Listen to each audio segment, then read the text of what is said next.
బ్రహ్మచర్యాన్ని పాటించాడు, సంతానమును పొందలేదు, అందువలన భీష్మునికి ఉత్తమగతులు కలిగే అవకాశం లేదు అని చెప్పడం సాధ్యం కాదు. అందుకే భీష్ముడు అలా భీష్మించడం ధర్మ వ్యతిరేకమా అన్న చర్చ కాని, అటువంటి సమస్య కాని అసలు ఉత్పన్నమే కాదు. ఆయన ఉత్తమగతులు పొందగలడు. ఈ శాస్త్ర ప్రమాణాన్ని అలా జీవించిన వాడు అలా బ్రతకగలడు అని చిట్ట చివర నిరూపణం చేశాడు భీష్ముడు. అది ఆయన జీవితంలో గొప్పతనం. ఆమె చెప్పింది గంగాదేవి, సనకసనందనాదుల వంటి వాడయా నీ కొడుకు అని చెప్పింది. నిజం. ఇదో చూడండి, లోకంలో ఊరిళ్ళేవాడు ఉంటాడు. వాడు సమయం లేకపోతే ఏం చేస్తాడు? భార్యకి చెప్తాడు, ఓ పంచేవే 2 పంచెలు, 2 ఉత్తరీయాలు, 2 లాల్చీలు, ఓ తువ్వాలు, ఇవన్నీ పెట్టులో పెట్టి అని చెప్పి వెళ్ళిపోతాడు. సర్దేసేయమని చెప్తాడు. ధర్మరాజు గారిని పిలిచి చెప్పాడు, రేపు శరీరం వదిలిపెట్టేస్తున్నా, అంత్యేష్టి సంస్కారం చెయ్యాలి, నాకు చెయ్యాలి కాబట్టి ఇదిగో ఈ వస్తువులు కావాలి, అవన్నీ పట్టుకుని రా అని చెప్పాడు. ధర్మరాజు గారు అవన్నీ బండిలో పట్టుకుని వచ్చాడు. పట్టుకొచ్చిన తర్వాత పిలిచి, ఇవన్నీ పట్టుకొచ్చావా? గొడుగులు, చందనపు కర్రలు, అగ్నిహోత్రము ఇవన్నీ తీసుకొచ్చావా అని అడిగాడు. అడిగి బొటన వేలు దగ్గర నుంచి వెనక్కి లాగాడు ప్రాణాన్ని. లాగుతుంటే ఆయన యొక్క యోగ విద్యకి ఆయన లాగుతున్నప్పుడు ఎముకలు నీరై కరిగిపోయాయి. అంతటి యోగ విద్యా నిపుణుడు. కృష్ణ భగవానుడంతటి వాడు చూస్తూ ఉండగా శిరస్సుని భేదించి బ్రహ్మతేజస్సు ఉత్తమలోకముల వైపుకి వెళ్ళిపోయింది. అంటే ఇలా బ్రతకగలిగితే అంతటి మహాత్యాగము చేసిన వాడు ఉత్తమలోకములను పొందగలడు అనడానికి ఏమీ అభ్యంతరం లేదనడానికి భీష్మాచార్యుల వారి యొక్క జీవితమే ప్రమాణము. కాబట్టి ఆయన బ్రహ్మచర్యాన్ని పాటించాడు, సంతానం పొందలేదు కాబట్టి ఆయన ఉత్తమగతులు పొందలేడనేటటువంటి చర్చ సామాన్యులతో పోల్చి చెయ్యడానికి ఎన్నడూ సాధ్యమైన విషయం కానే కాదు. దేవవ్రతుడు అడిగినటువంటి ప్రశ్నకి శంతన మహారాజు గారు సమాధానం చెప్తున్నారు. చెప్తూ ఆయన కొడుకుతో అన్న మొట్టమొదటి మాట ఏది అంటే, వినవయ్యా, ఏకపుత్రుడు అనపత్యుడు ఒక్క రూపయని ధర్మములన్ విని నీకు తోడు పుత్రులననగా పడయంగ నిష్టమైనది నాకున్. శంతన మహారాజు గారు చెప్తున్నటువంటి జవాబు విని మీరు ఆయన యొక్క శీల వైభవాన్ని నిర్ణయించడంలో తొందరపడి ఒక నిర్ణయానికి రాకండి. ఎందుచేత అంటే సన్నివేశం అంత సున్నితమైనటువంటిది. అసలు నిజానికి తండ్రి కొడుక్కి పెళ్లి చేయవలసినటువంటి స్థితి. ఆ దేవవ్రతునకు యవరాజ్య పట్టాభిషేకం చేసి ఉన్నాడు. కానీ ఆయన సత్యవతీదేవి యందు అనురక్తుడై ఆమెను వివాహం చేసుకుని ఆమె వలన సంతానమును పొందాలని అపేక్షించాడు. తండ్రి గారు దేని వలన చిన్నపుచ్చుకుని ఉన్నారు అన్న విషయాన్ని తెలుసుకోవడానికి తన ఊహకి అందినటువంటి కారణాలను ప్రతిపాదిస్తూ దేవవ్రతుడు తండ్రిని ప్రశ్న చేశాడు. అప్పుడు తండ్రి కొడుకుకి జవాబు చెప్పాలి. అది అంత తేలికైన విషయం కాదు. కానీ శంతన మహారాజు గారు చెప్తున్న దాంట్లో కించిత్ కూడా అబద్ధం లేదు. ఆయన దేని కొరకు ఆలోచించవలసి వచ్చింది అంటే, ఇంత గంభీరమైన విషయాన్ని కొడుకుతో ఎలా ప్రతిపాదన చెయ్యాలి అన్నదాని గురించి ఆలోచించాడు. ఆలోచించి ఒక మాట చెప్తున్నాడు, వినవయ్యా, ఓ దేవవ్రతుడా విను, ఏకపుత్రుడు అనపత్యుడు ఒక్క రూపయని ధర్మములంగిని. ధర్మశాస్త్రములు చెప్తున్నటువంటి మాట ఏది అంటే, ఒక్క కొడుకు ఉండడం, కొడుకులు లేకపోవడం రెండు ఇంచుమించు సమానమైనటువంటి విశేషాలు అని నేను ధర్మశాస్త్రముల వలన విన్నాను. అందున ఇది ప్రత్యేకించి క్షత్రియులకు, అంటే ఆ కాలంలో రాజ్య పరిపాలన చేసినటువంటి వారికి మరీ అన్వయం. కాబట్టి నీకు తోడు పుత్రులనగా పడయంగ ఇష్టమైనది నాకున్. ఒక్క కొడుకే ఉండడం, అసలు కొడుకులు లేకపోవడం ఇంచుమించు సమానమే అని శాస్త్రములు చెప్తున్నాయి. కాబట్టి నీవు నాకు ఒక్కడివే కుమారుడవు. గంగాదేవి వలన 80 కుమారులను నేను పొందినప్పటికీ అందులో జీవించి ఉన్నవాడివి నువ్వు ఒక్కడివే. 7 వెళ్ళిపోయారు. ఇప్పుడు నీ ఒక్కడివే ఉండడం నాకు కుమారులు లేకపోవడంతో సమానం. ఎందుచేత ఏదైనా జరగరానిది జరిగితే క్షత్రియుల జీవితానికి భద్రత ఎక్కడుంటుంది ఆ రోజుల్లో? ఏదో ఆపద వస్తుంది, ఏదో యుద్ధం వస్తుంది, ఎవరో శత్రువు వస్తాడు, వెంటనే వాళ్ళు యుద్ధానికి వెళ్ళాలి. యుద్ధానికి వెళ్ళిన తరువాత జయాపజయములు విధి నిర్ణీతములు. అభిమన్యుడంత గొప్పవాడు, ఉంచుకోగలిగాడా? కాబట్టి ఏం చెప్పగలం? ఎటు తిరిగి ఎటు జరిగినా వంశాంకురము లేకుండా పోతుంది. అందుకని నీకు తోడుగా కొంతమంది కుమారుల్ని పొందాలి అని నేను అనుకుంటున్నాను. ఇది వినడానికి అమంగళకరంగా ఉన్న ఒక పరమ సత్యాన్ని ఆయన మాట్లాడుతున్నాడు. అంతవరకు నిజం. ఎందుచేత అంటే అంగీకరించగలిగినటువంటి హృదయం అవసరం తప్ప సత్యము అన్ని వేళలా మధురంగా ఉండాలి అని నియమం ఉండదు. మీరు నేనన్న మాట పట్టుకున్నారో లేదో నాకు తెలియదు. సత్యము అన్ని వేళలా మధురంగా ఉంటుంది అని చెప్పడం కష్టం. ప్రయత్నం చేస్తే అప్రియమైన సత్యాన్ని మధురంగా చెప్పడానికి ప్రయత్నం చెయ్యొచ్చేమో, కానీ అది జీర్ణం చేసుకోవడానికి మధురంగా ఉంటుందని చెప్పడం మాత్రం సాధ్యం కాదు. కానీ అప్రియమైనప్పటికీ కూడా ఇది సత్యము అని అంగీకరించగలిగినటువంటి మంచి మనసున్నవారైతే అంతకన్నా గొప్ప విషయం లోకంలో ఇంకొకటి ఉండదు. ఎందుకని అంటే అలా ధైర్యం చేసి అవతల వారికి అప్రియంగా అనిపించిన సత్యాన్నే మాట్లాడగలిగిన వాడు, తనకి వినడానికి కొంచెం అప్రియంగా అనిపించినా ఈ మాట్లాడుతున్నబడుతున్నది పరమసత్యం, ఇటువంటి సత్యాన్ని అంగీకరించి నేను జీవితాన్ని దిద్దుకుంటే వృద్ధిలోకి వస్తాననేటటువంటి అధ్యవసాయముతో కూడుకున్న బుద్ధి కలిగినవాడు వక్తా శ్రోతలుగా ఎక్కడ కలుసుకుంటారో అది ఒక మహాక్షేత్రము, తీర్థమై వాళ్ళిద్దరూ మాట్లాడుకున్న మాటలు వాళ్ళిద్దరికే పరిమితం కాకుండా భవిష్యత్తులో ఎందరికో అటువంటి సందర్భాలలో ఉపకరించేవి అవుతాయి. కానీ సాధారణంగా లోకంలో రెండు రకాలైనటువంటి లోపము ఉంటుంది. ఒకటి, సత్యమైన అప్రియమైన దాన్ని చెప్పడానికి ఎవరు ఇష్టపడరు. ఎందుచేత అంటే మనకెందుకు వచ్చిన గొడవ, ఇప్పుడు ఇది మనం చెప్పకపోతే వచ్చిన నష్టం ఏమిటి, మనం చెప్పామనుకోండి అక్కడి నుంచి ఈయన చెడ్డవాడిని నా మీదో ముద్రేస్తారు, ఎందుకు వచ్చిన అల్లరి, అసలు చెప్పడం మానేస్తే నాకు వచ్చిన నష్టం ఏమిటి, కాబట్టి నేను చెప్పను. చాలా మంది ఆత్మరక్షణార్థం అంటే అప్రియమైన సత్యాన్ని చెప్పడం కన్నా చెప్పకుండా ఉంటే వచ్చే గొడవ ఏమిటని చెప్పకుండా తప్పించుకోవడానికే 199 మంది ఇష్టపడతారు. వినేవాళ్లలో 199 మంది అది సత్యము అలాగే ఉంటుంది, అప్రియంగా ఉన్నా ఆయన చెప్తున్నది సత్యం అని అంగీకరించగలిగిన వాళ్ళు 199 మంది ఉంటారు. అప్రియమైన సత్యాన్ని పలకగలిగిన వాడు, అప్రియంగా అనిపించినా ఇది సత్యం కాబట్టి నేను ఔషధం చేదుగా ఉన్నా పుచ్చుకుని శరీర ఆరోగ్యాన్ని చక్కబరుచుకున్నట్టుగా నేను దీన్ని స్వీకరించాలనేటటువంటి మంచి బుద్ధి కలిగిన వాడు కలిస్తే ఖచ్చితంగా అది ఒక అద్భుతమైన సందర్భానికి దారితీస్తుంది. ఈ సందర్భం అంత గొప్పది.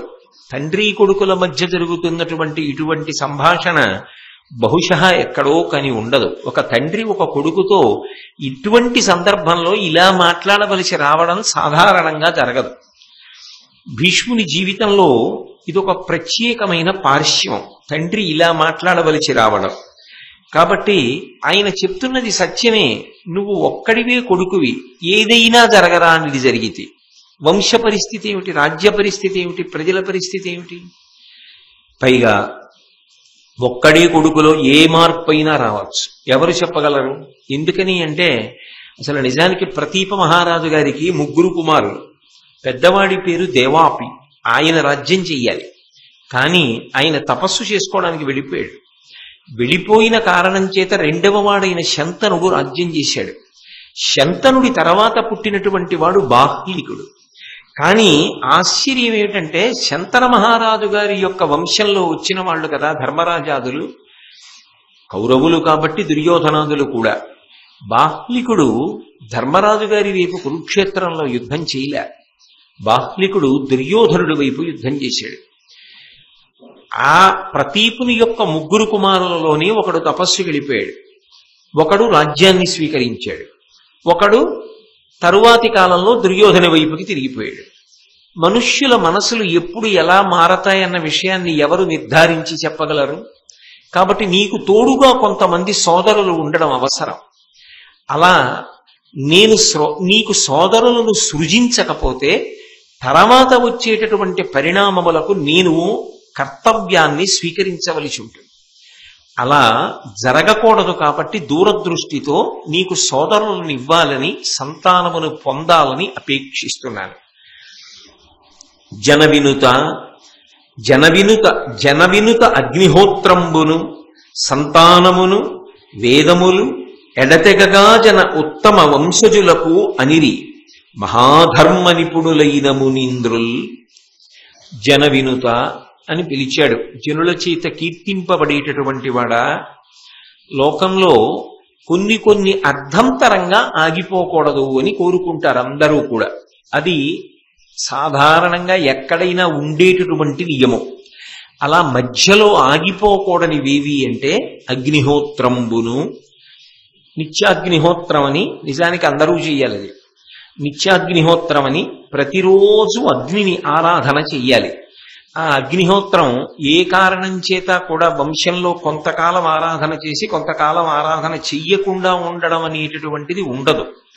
ఎందుకని అంటే ప్రత్యేకించి సనాతన ధర్మంలో అగ్నిహోత్రానికి విశేషమైన ప్రాధాన్యం.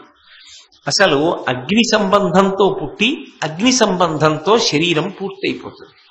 అగ్ని సంబంధాన్ని వదిలిపెట్టేసే వాళ్ళు ఎవరు అంటే ఒక్క సన్యాసాశ్రమంలో ఉన్న వాళ్ళు వదిలిపెట్టేస్తారు.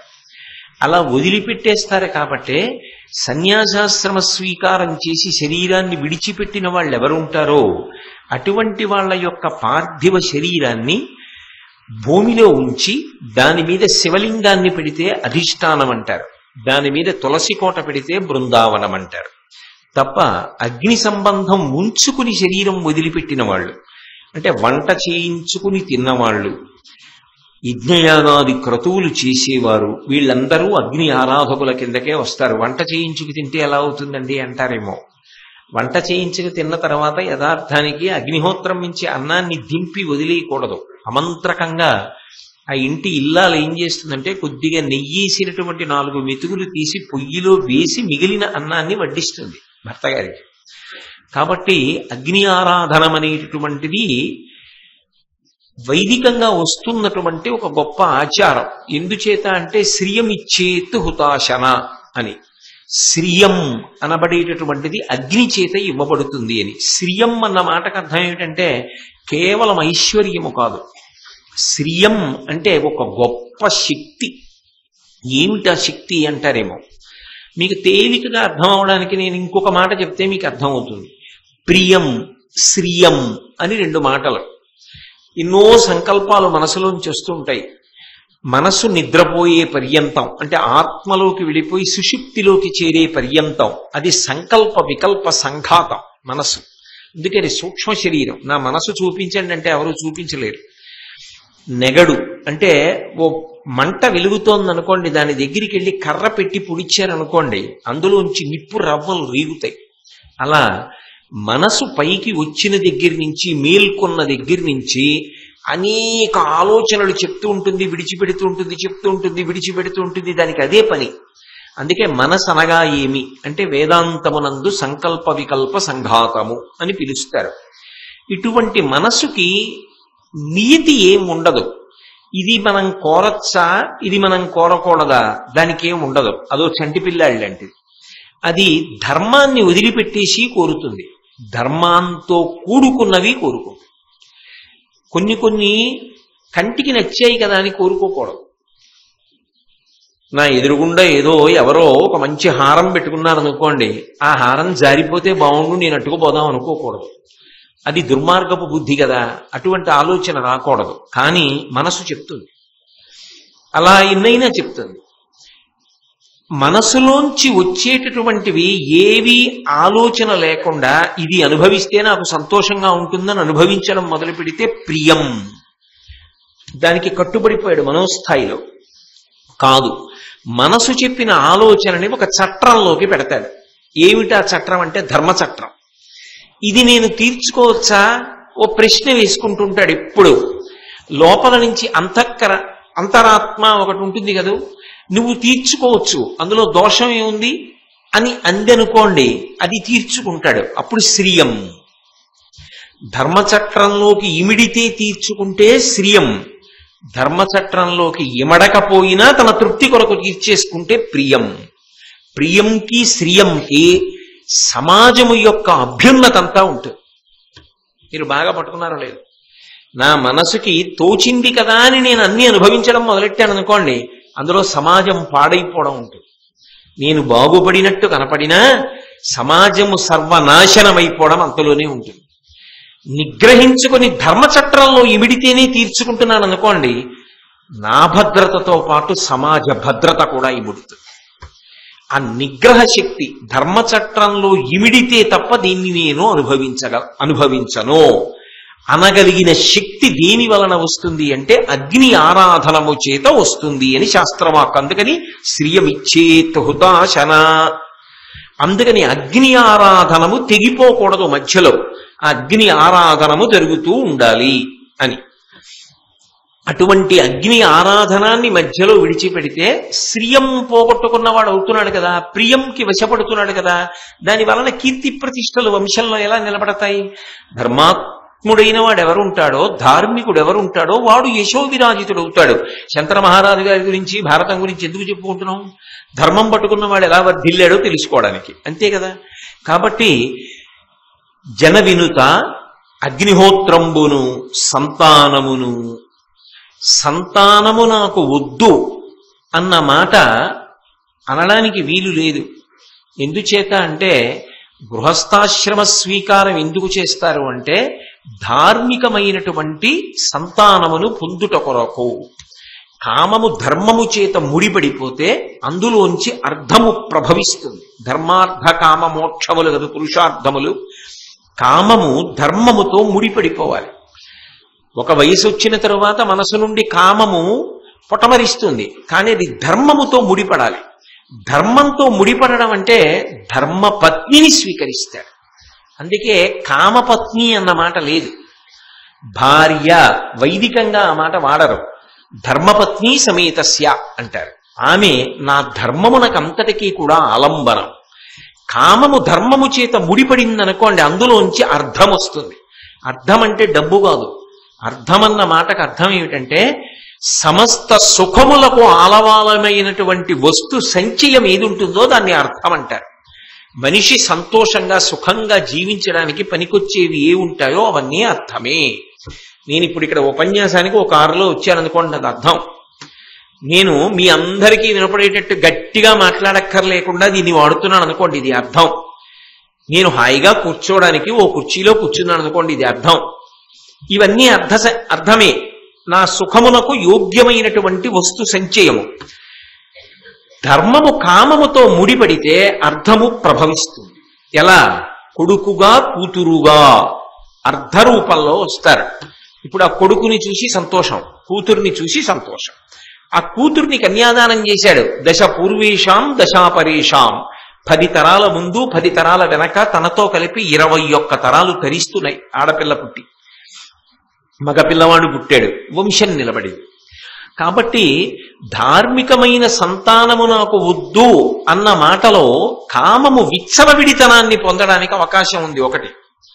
2, ఎక్కడో ఎవరో మహాత్ములుంటారు, పుట్టుకతోటే అసలు కామము వైపుకి మనసు వెళ్ళనటువంటి వాళ్ళు ఉంటారు. వాళ్ళు కారణజన్ములు. శంకరాచార్యుల వారు, శుకబ్రహ్మ, చంద్రశేఖరేంద్ర సరస్వతి మహాస్వామి వారు, ఇటువంటి వాళ్ళు కోట్ల కోట్ల కోట్ల మందిలో ఎవరో ఒకరుంటారు తప్ప అటువంటి వాళ్ళని చూసి అందరూ అలా ఉందామనుకోవడం, కోట బయటికి వచ్చి యుద్ధం చేయడం.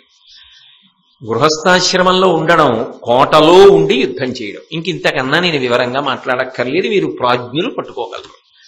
కాబట్టి సంతానము ఇక్కడితో ఆగిపోతే బావుణ్ణు, వంశం ఆగిపోవాలని ఎవరు కోరుకుంటారు? ఎవరు కోరుకోరు. వంశము వర్ధిల్లాలని ఎవరైనా కోరుకుంటాడు. తన కళ్ళ ముందు కొడుకులు కలగాలి, కూతుళ్ళు పుట్టాలి, తన కళ్ళ ముందు మనవలు పుట్టాలి, మునిమనవలు పుట్టాలి, వంశం ఆచంద్రతారార్కం పెరగాలని కోరుకుంటారు. సంతానమును వేదములు, ధర్మమునకంతటికీ ప్రమాణమైనటువంటి వేదము లుప్తమైపోయిందనుకోండి, అసలు ధర్మం చెప్పడం ఎలా కుదురుతుంది? కుదరదు. అందుకే ఏది ప్రమాణమో ఆ ప్రమాణమును రక్షిస్తూ ఉండాలి. ఇప్పుడు కూడా అందుకే అసలు ప్రమాణమైనటువంటి విషయం ఏది ఉంటుందో దాన్ని రక్షించలేకపోయారనుకోండి, మీరు ఆ స్థాయిలో విఫలమైపోయినట్టు లెక్క. మీరు బాగా పట్టుకున్నారో లేదో, ఇప్పుడు ఓ ఇల్లు ఉందనుకోండి, ఆ ఇంట్లో కనీసంలో కనీసం మా నాన్నగారు, మా తాతగారు, మా ముత్తాతగారు ఏం చేసేవారు, మా ముత్తాతగారు ఎంత గౌరవంగా బ్రతికారు, వారు ఏ త్యాగాలు చేశారు, వారి జీవితం ఎలా గడిచింది, మా తాతగారు ఎలా బ్రతికారు, మా నాన్నగారు ఎలా బ్రతికారు, మా అమ్మగారు ఎలా జీవించారు, మా నాయనమ్మ గారు ఎలా ఉండేవారు, ఇవి కనీసం ఓ 3 తరాల గురించైనా తెలిసి ఉండాలి. అలాగే తాను ఏది చేస్తున్నాడు అన్న విషయం, దేన్ని ఆధారం చేసి చేస్తున్నాడు అన్న విషయంలో చెప్పగలిగినటువంటి గ్రంథం ఒకటి ఎప్పుడూ సిద్ధంగా ఉండాలి. నేను పేరెందుకులేండి, ఒక సీనియర్ ఐఏఎస్ ఆఫీసర్ గారిని చూశాను. ఆయన ఎప్పుడు మీటింగ్కి వెళ్ళినా నేను ఆయనతో తరచుగా కొన్ని సమావేశాల్లో పాల్గొనే అవకాశం కలిగింది. ఒకప్పుడు ఒక సందర్భంలో అలా వెళ్ళేవాడిని. వెళితే ఆయన దేనికైనా సరే ఇది ఇలా చెయ్యొచ్చా అని ఒక ప్రతిపాదన వస్తే ఒక్క 5 నిమిషాలు ఆగండి అని వెంటనే ఆ సంస్థకి సంబంధించిన చట్టాన్ని టకటకా తిప్పి చూసి, ఇది కుదరదండి, మనం చేయకూడదు, అనుమతించదు చట్టం అనేవారు. ఇది మనం చెయ్యొచ్చు, చట్టం అనుమతిస్తుంది. అది ప్రమాణము తెలిసి ఉండాలి. ఆ ప్రమాణము తెలియలేదనుకోండి, ఉల్లంఘనం జరుగుతుంది, క్షమాపణ చెప్పాలి. ప్రమాణమునకు కట్టుబడ్డాడు అనుకోండి, నేను చేసినది సత్యమే, నిలబడగలుగుతాడు, ఊంచుకుంటాడు. అందుకే అసలు ప్రమాణమే తెలియకపోతే ఇంక నువ్వేం చేస్తావు, ఎలా చేస్తావు? బ్రతకడానికి, బ్రతుకు సార్థక్యం పొందడానికి, ధర్మం తెలియడానికి ప్రమాణము వేదము. ఆ వేదములు ఉత్తమైపోతే ఎలా? అందుకని వేదాన్ని కాపాడుకోవాలి. అందుకే వేదం చదువుకోవాలి, అథవా వేదం వినాలి. వేదం చదువుకోపోతే వేదంతో సమానమైన రామాయణ భారత భాగవతాలైనా చదువుకోవాలి. కాబట్టి వేదములు ఎప్పుడు ఎడతెగగా జనదుత్తమ వంశజులకుననిది. ఉత్తమమైన వంశంలో ఉన్నవాళ్ళు, ఉత్తమమైన వంశంలో ఉన్నవాళ్ళు అంటే ఉత్తములైన వాళ్ళు అని దాని అర్థం. ఈ 3 మధ్యలో ఆగిపోవాలని కోరుకోకూడదు. అగ్నిహోత్రము, వంశము, వేదము, ఇవి 3 నిరంతరంగా ఉండాలి. కాబట్టి నేను సంతానాన్ని పొందాలనుకుంటున్నాను. అయితే నాన్నగారు నేనున్నాను కదా, నా వలన సంతానం కలుగుతుంది కదా, మీకు మనవలు పుడతారు కదా అంటావేమో. నీ వస్త్రశస్త్ర విద్యా కోవిదుడవు, రణములందు క్రూరుడవు, అరి విద్రావణ సాహసికుండవు, కావున నీ యునికి నమ్మగా నేరనెదన్. నాయనా, నేనున్నాను కదా నాన్నగారు, మీకు ఈ కోరిక ఎందుకు వచ్చింది, మీరెందుకు సంతానాన్ని పొందడం, నాకు వివాహం చేయండి, నేను సంతానాన్ని పొందుతానుగా. అప్పుడు అనేక మంది మనవలు ఉంటే ఒకవేళ ఏదైనా జరగరానిది జరిగినా మనవలు ఉన్నారుగా, వంశం నిలబడిందిగా. మీరే సంతానాన్ని పొందవలసిన అవసరం ఏంటి? అంటే మీరు పెళ్లి చేసుకోవాలనుకుంటున్నారు, సత్యవతీదేవి యందు అనురక్తులయ్యారు కాబట్టి దాన్ని సమర్థించుకోవడానికి ఇలా చెప్తున్నారా అంటాడేమో దేవవ్రతుడని. ఇంకొక మాట చెప్తున్నాడు, నీ వస్త్ర శస్త్ర విద్యా కోవిదుడవు. నీకు అస్త్ర విద్య, శస్త్ర విద్య 2 బాగా తెలుసు. మీకు ఇది పూర్వం ఎన్నో పర్యాయాలు నేను చెప్పా. అస్త్రం అంటే అభిమంత్రిస్తారు, శస్త్రం అంటే చేత్తో వాడతారు, ఓ కత్తి, గద, శూలము, ఇటువంటివి. ఈ అస్త్ర విద్య, శస్త్ర విద్య నీకు బాగా తెలుసు. అంతేకాదు, రణములందు క్రూరుడవు. యుద్ధమే వచ్చిందా ఇక ముందు వెనక చూడవు, పరమక్రౌర్యంతో ఎవరి తలకాయైనా తీసేస్తావు, అంత దూకుడుగా యుద్ధం చేస్తావు. హరివిద్రావణ సాహసికుండవు. యుద్ధం చేసేటప్పుడు అయ్యి బాబోయ్ నేను ఒక్కడే కొడుకుని మా నాన్నగారికి అని నీకేం జ్ఞాపకం ఉండదు, మహాసాహసంతో యుద్ధం చేస్తావు. అప్పుడు ఏం జరుగుతుందో. యుద్ధం రాదని నమ్మకం ఏమిటి? యుద్ధం వచ్చాక వృద్ధుడైన నన్ను పంపించి నువ్వు ఇంట్లో కూర్చుంటావా? నువ్వు వెళ్ళాలిగా, మరి యవ్వనంలో ఉన్నవాడివి. అప్పుడు వెళ్ళిన తరువాత ఈ లక్షణాలు ఉన్నవాడివి కాబట్టి తెగించి వెళ్ళినప్పుడు ఏదైనా జరిగితే, ఏదైనా అన్న మాటకు అర్థం మీకు అర్థమవుతోందిగా. అప్పుడు వంశం ఏమైపోవాలి? వృద్ధాప్యంలో ఉన్న నేనేమైపోవాలి? కాబట్టి కావున నీ యునికి నమ్మగా నేరనెదన్. కాబట్టి నీ ఉనికి, నువ్వు ఉన్నావు అన్నది ఎప్పుడూ ఉంటుంది అని నమ్మడం నాకు కష్టం. ఇది అప్రియమే ఈ మాట చెప్పడం. కానీ మీరు ఒక్కటి ఆలోచించండి, ఇందులో ప్రధానంగా శంతన మహారాజు గారు చెప్తున్నటువంటి సందేశం అంతా, కొడుక్కి చెప్తున్న మాట అంతా ఎటువైపుకి ఉరిగిపోతోంది. నువ్వు ఒక్కడివే సంతానం కాబట్టి నేను అంగీకరించలేను, కాబట్టి నీకు సోదరులు ఉండాలి, ఇది కదా చెప్తున్నాడు. కానీ మీరు ఇంకొక కోణం ఆలోచించండి. అంత తాపత్రయం ఉన్నవాడు ఈ దేవవ్రతుడికి పెళ్లి చేసేస్తే అయిపోలా? దేవవ్రతుడికి పెళ్లి చేస్తే దేవవ్రతుడికి సంతానం కలగదు, సంతానం కలిగితే వంశం నిలబడలా? మరి దేనికి భయపడుతున్నాడు శంతన మహారాజు అంటే, ఆయన దేనికి భయపడుతున్నాడో అది నోటితో చెప్పకపోయినా అది దేవవ్రతుడికి అర్థమైంది, శంతన మహారాజు గారికి అర్థమైంది. కొన్ని విషయాలు ఏం చేస్తారంటే స్పష్టంగా నోటితో అనలేని ఉంటాయి. ఆ నోటితో అనలేనివి అనలేక అర్థం చేసుకునేటట్టు చెప్తారు ధార్మికంగా. అది మాట్లాడడంలో ఉండే సొబగు. ఏమిటి ఇక్కడ గొప్ప ఇబ్బంది అంటే, గంగమ్మ దేవవ్రతుణ్ణి తీసుకొచ్చి శంతన మహారాజు గారికి అప్పచెప్తున్నప్పుడు ఒక మాట చెప్పింది. ఇతను వసువులలో 8వ వాడు. వశిష్ఠుని యొక్క శాప కారణంగా భూమి మీదకు వచ్చాడు. ఇతను దీర్ఘాయుష్మంతుడు, సకల శాస్త్ర విశారదుడు, కానీ ఇతనికి సంతానం ఉండదు అని చెప్పింది. అది శాపంలో అంతర్భాగం. ఇతనికి సంతానం ఉండదు. ఇతను తండ్రి సుఖం కోసం త్యాగం చేస్తాడు. స్త్రీభోగాన్ని, కాంచనాన్ని కూడా త్యాగం చేసేస్తాడు. కాబట్టి ఇతను సంతానమును పొందడు అని చెప్పింది. అది వశిష్ఠ వాక్ అయినప్పుడు ఈ పిల్లవాడికి సంతానం కలిగేటటువంటి అవకాశం లేదు. ఆ అవకాశం లేనప్పుడు ఇవాళ కాకపోతే రేపు, రేపు కాకపోతే ఎల్లుండి, ఎల్లుండి కాకపోతే 100 సంవత్సరముల తర్వాత శంతన మహారాజు గారి వంశం అంతరించిపోతుంది. ఎందుకంటే ఇక దేవవ్రతుని తర్వాత వంశం ఉంటుందని నమ్మకం లేదు. తన వైపు నుంచి కుమారులను పొందుతాడు, వంశం పెరుగుతుందన్న నమ్మకం ఇక లేదు, ఖచ్చితంగా లేదు. ఎందుకని అంటే గంగమ్మ మాట చెప్పేసింది. మీరందరూ 1కి 10 మాటలు విన్నారు. వశిష్ఠుడి శాపం అలాగే ఉంది, నీవు సంతానమును పొందవు అన్నాడు. కాబట్టి ఇప్పుడు వంశం ఎలా నిలబడుతుంది? వంశము నిలబడకపోతే వ్యక్తిగతంగా తాను దోషం చేసిన వాడు అవుతాడు ఆలోచించనందుకు. 2 రాజ్యం ఏమైపోతుంది? రాజ్యంలో ప్రజలు ఏమైపోతారు? తాను ఆలోచించకపోతే రేపు ఉత్తమ వంశ సంజాతుడైనటువంటి ధార్మికుడు రాజ్య పరిపాలన చేయకుండా ఒక అధర్మాత్ముడు సింహాసనంలో కూర్చుని ప్రజల్ని పీడించి పరిపాలన చేస్తే తద్దోషం శంతన మహారాజు గారిని కట్టి కొడతదా?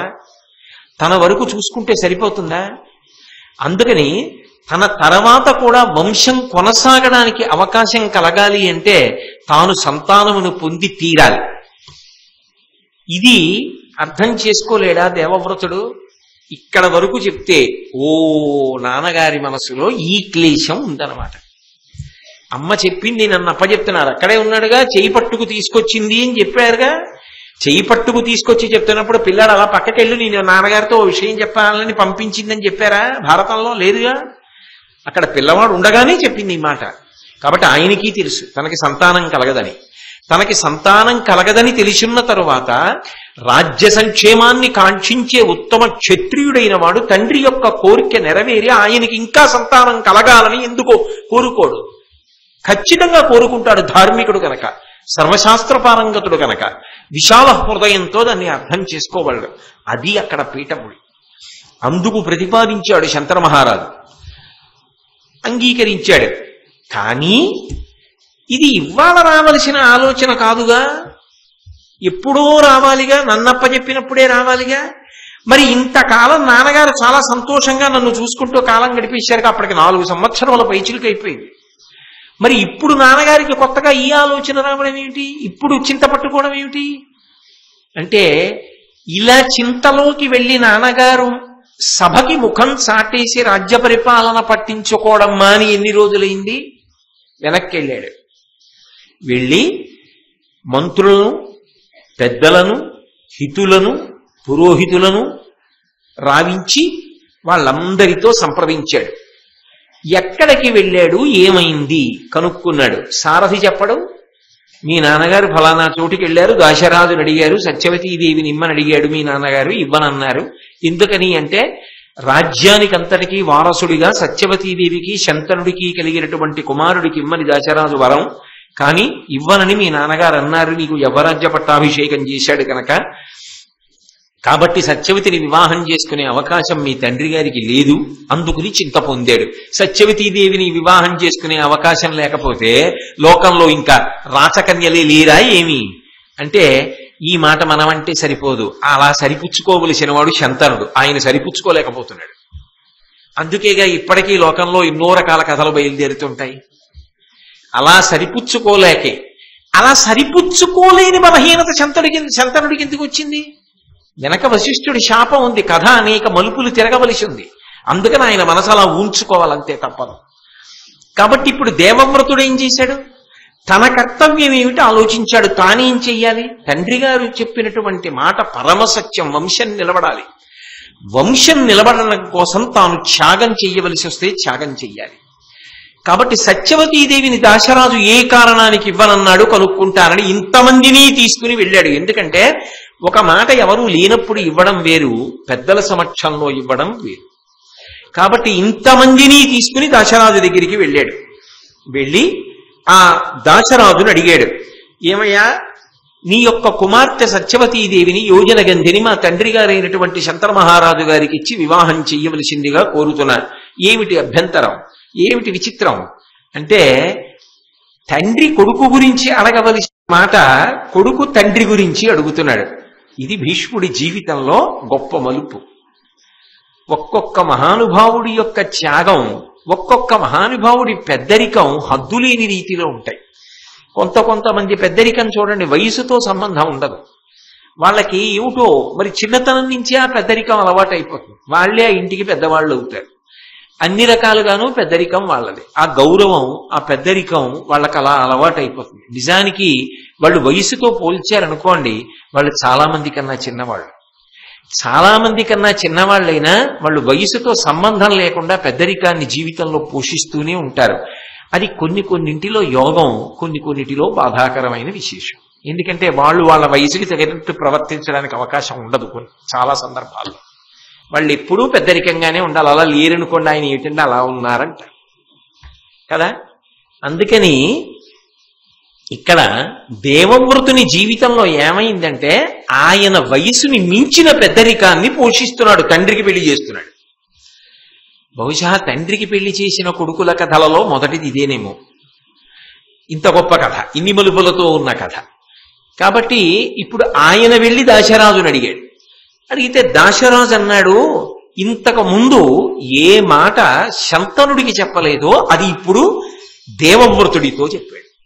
ఏమని చెప్పాడంటే, అసలు నిజానికి ఈ పిల్ల, ఈ సత్యవతి నా కుమార్తె కాదు, ఆమె ఉపరిచరుడు అనబడేటటువంటి ఒక ఉత్తమ క్షత్రియుడు రాజు. మీరు ఆదిపర్వంలో ఆ కథంతా విన్నారు, మత్స్యగంధిగా ఆమె జన్మించిన వృత్తాంతం. ఆ ఉపరిచరుని యొక్క తేజస్సు వలన జన్మించినటువంటి పిల్ల. కాబట్టి ఆమె నా కుమార్తె కాదు, నేను పెంచి పెద్ద చేశాను, అందుకుని నా కుమార్తె అంటూ ఉంటాను.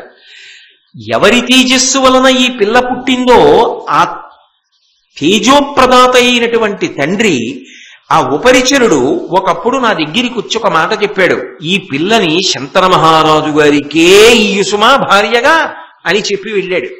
కాబట్టి ఈమెని శంతన మహారాజు గారికే ఇస్తాను, అందులో ఏ విధమైనటువంటి అభ్యంతరం లేదు.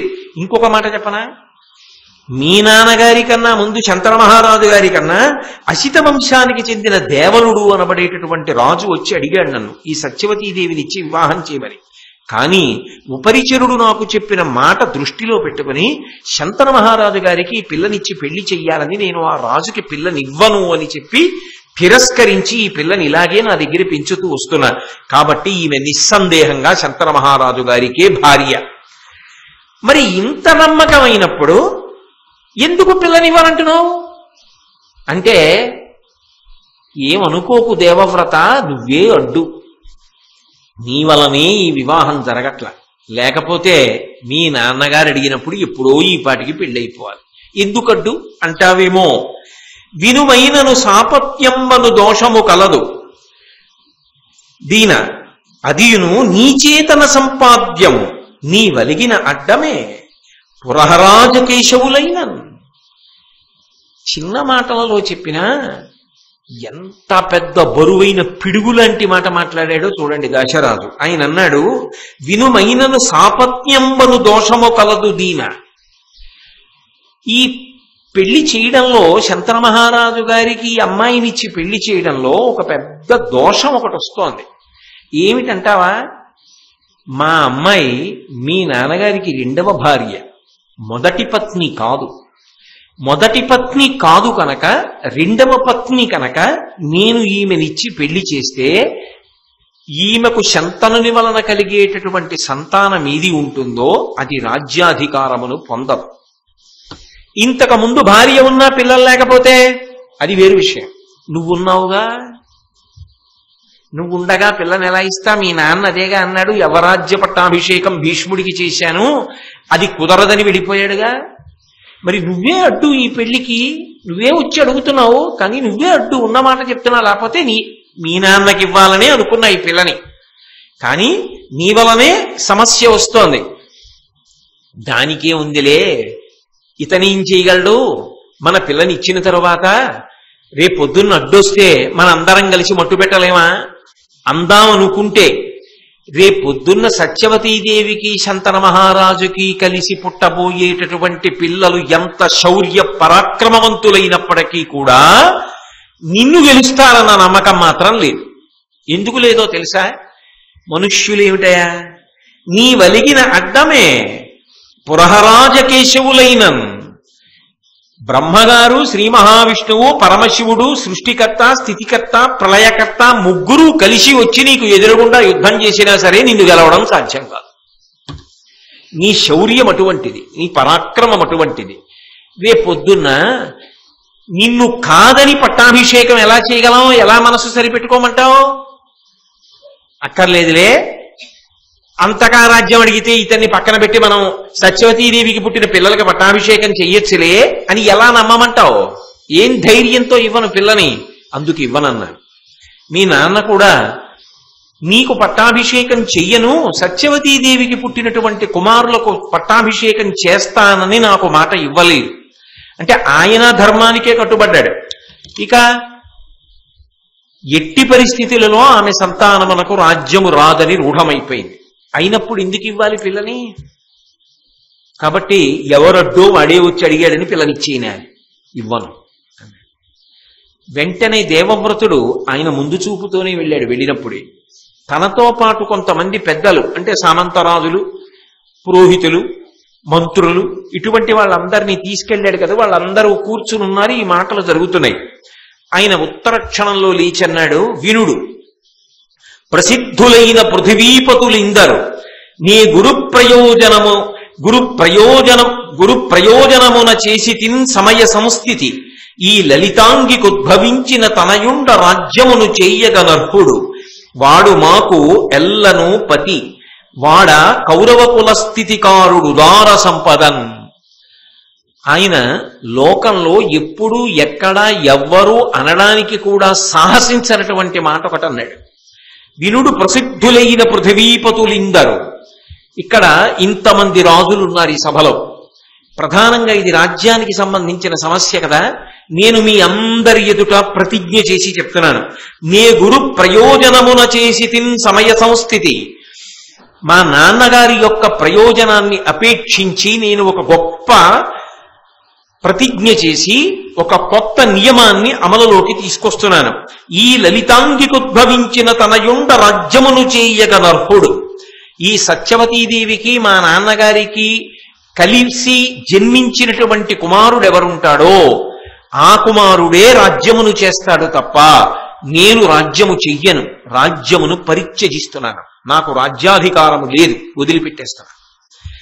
కాబట్టి వాడ మాకు ఎల్లను పతి, అతనే మా అందరికీ కూడా పోషకుడు, అతనే మా అందరికీ ప్రభువు. నేను ప్రభుత్వాన్ని అడగను, నేను పరిపాలన చెయ్యను. వాడ కౌరవ కుల స్థితికారుడు దార సంపదన్. అతని సంతానమే భవిష్యత్తులో రాజ్యాన్ని కూడా స్వీకరిస్తుంది.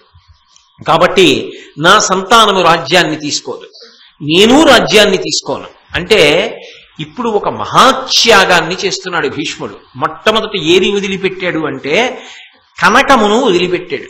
కనకము అన్న మాటకి నేను ప్రతిపాదనలో తీసుకుంటున్నది ఇది అంటే సమస్త రాజ్యాధికారాన్ని రాచభోగాలను వదిలిపెట్టేశాడు.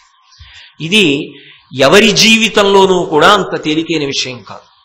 అధికారము అనేటటువంటిది ఒక మత్తైనటువంటి ఆనందదాయకమైనటువంటి లక్షణం. దాన్ని వదిలిపెట్టేసుకోవాలి అని అంత తొందరగా ఎవరనుకుంటారు? పైగా అసలు రుచి చూశాడా? అసలు మహారాజుగా కూర్చున్నాడా? అసలు కూర్చోని వాడు నాకు ఈ రాజ్యం అక్కర్లేదు, ఇక పైన నేను రాజ్యం చెయ్యను, పోనీ తాను బలహీనుడైతే, తనకి శక్తి లేకపోతే, తాను యుద్ధాలు చెయ్యకపోతే, తాను అస్త్రశస్త్ర విశారదుడు కాకపోతే, తనకి శాస్త్ర పాండిత్యం లేకపోతే, పరిపాలనా దక్షుడు కాకపోతే, జన్మతః వైక్లభ్యములుంటే, వ్యసనపరుడైతే, మహాపాతకములు చేసినవాడైతే రాజ్యమును విడిచిపెడితే అది సమర్థించవచ్చు. ఇందులో ఏ దోషాలున్నాయి భీష్ముడికి? ఏ దోషం లేదు. ఏమిటి ఆయన చేసిన దోషం అంటే ఈ జన్మది కాదు, గతంలో చేసింది. ఇది సనాతన ధర్మానికి ప్రాణప్రదం. ఇప్పుడు నేను ఇలా ఉన్నాను కదా, నాకు ఎందుకు వచ్చిందని అడక్కు. గతంలో చేసినది ఏదో ఇప్పుడు అనుభవిస్తున్నాం. కాబట్టి వశిష్ఠ శాపం అనుభవంలోకి వస్తోంది. దీర్ఘాయుష్మంతుడై రాజ్యాన్ని వదిలిపెట్టేస్తాడు. ఆ తర్వాత ఎన్ని కష్టాలు వచ్చాయి. కళ్ళ ముందు మనవలు రాజ్యం కోసం కొట్టుకుంటుంటే రాజై మాట్లాడగలిగాడా? ధృతరాష్ట్రుడు ఎన్ని భీష్ముడు చెప్తున్నా మహారాజు మాట్లాడా? మహారాజై మాట్లాడలేదు సరే కదా, మాట్లాడిన విదురుణ్ణి ఎంత దూషణ చేశారో మీరు విన్నారు కదా. విదురుడి యొక్క ఉపాఖ్యానం విన్నప్పుడు విదురుణ్ణే నిందించిన వాళ్ళు భీష్ముడు మాట్లాడితే నిందించరా? వాళ్ళు మాట పడగలడా? అంత పెద్ద వయస్సులో అంత పెద్దరికం ఉన్నవాడు మాట పడగలడా? అందుకే చాలా సందర్భాలలో ధర్మం తప్పి పుత్రవ్యామోహంతో ఉన్నటువంటి ధృతరాష్ట్రుడి వలన మాట మాట్లాడకుండా అగ్నిహోత్రాన్ని గుండెల్లో పెట్టుకుని ఎంత సతమతమైపోయాడు. ఇది కదూ బాధపడ్డామంటే. ఇప్పుడు ఆయనకి అంతఃపురంలో ఉన్నాడు, రాజ్యం ఉందా? అంతఃపురంలో ఉన్నాడు, ఈ భోగములు నాదనగలడా? అలాగని రాజ్య సంరక్షణం కోసం యుద్ధం చేయకుండా ఉండగలడా? యుద్ధాలు ఆయనవి, రాజ్యం ఆయనది, కష్టం ఆయనది, ఫలితము వేరొకడిది. ఈయన కష్టపడి సంపాదించి పెడితే కష్టం తెలియకుండా అనుభవించి నాశనం అవ్వడానికి కింద వాళ్ళకి పనికొస్తుంది. ఇప్పుడు అది ఆయన జీవితంలో ఎంత విషమ పరిస్థితి. అలాగని రక్షించుకోకుండా ఉండలేడు. తీరా రక్షించి రాజ్యాన్ని విస్తరించి కాపాడిన తరువాత అధమాధములై కిందనున్న వాళ్ళు భోగవాలసులై వ్యసనపరులై నశించిపోతుంటే వాళ్ళని మందలించలేడు. అప్పుడు ఎంత సంకట స్థితిలో పడి ఎంత కష్టపడ్డాడు జీవితంలో. ఎవడు లోకంలో అటువంటి త్యాగం చెయ్యగలడు? నాకు అక్కర్లేదు, నా బిడ్డలకు అక్కర్లేదు అనగలిగిన వాడు ఉంటాడా లోకంలో? నాకు అక్కర్లేదు ఆ మాట వేరు, నా బిడ్డలకు అక్కర్లేదు అనగలిగిన వాడు ఉండడు. ఎందుకనంటే మనిషి జీవితం చమత్కారంగా ఉంటుంది. పుట్టినప్పుడు పిల్లవాడిని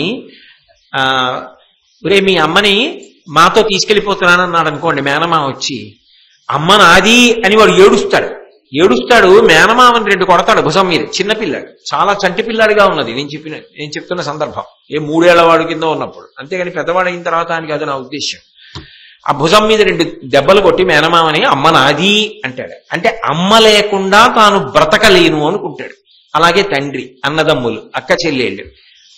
కానీ జీవితం బహు విచిత్రంగా ఉంటుంది. ఏది విడిపోకపోతే విస్తరించదు. అసలు అదో ఆశ్చర్యం.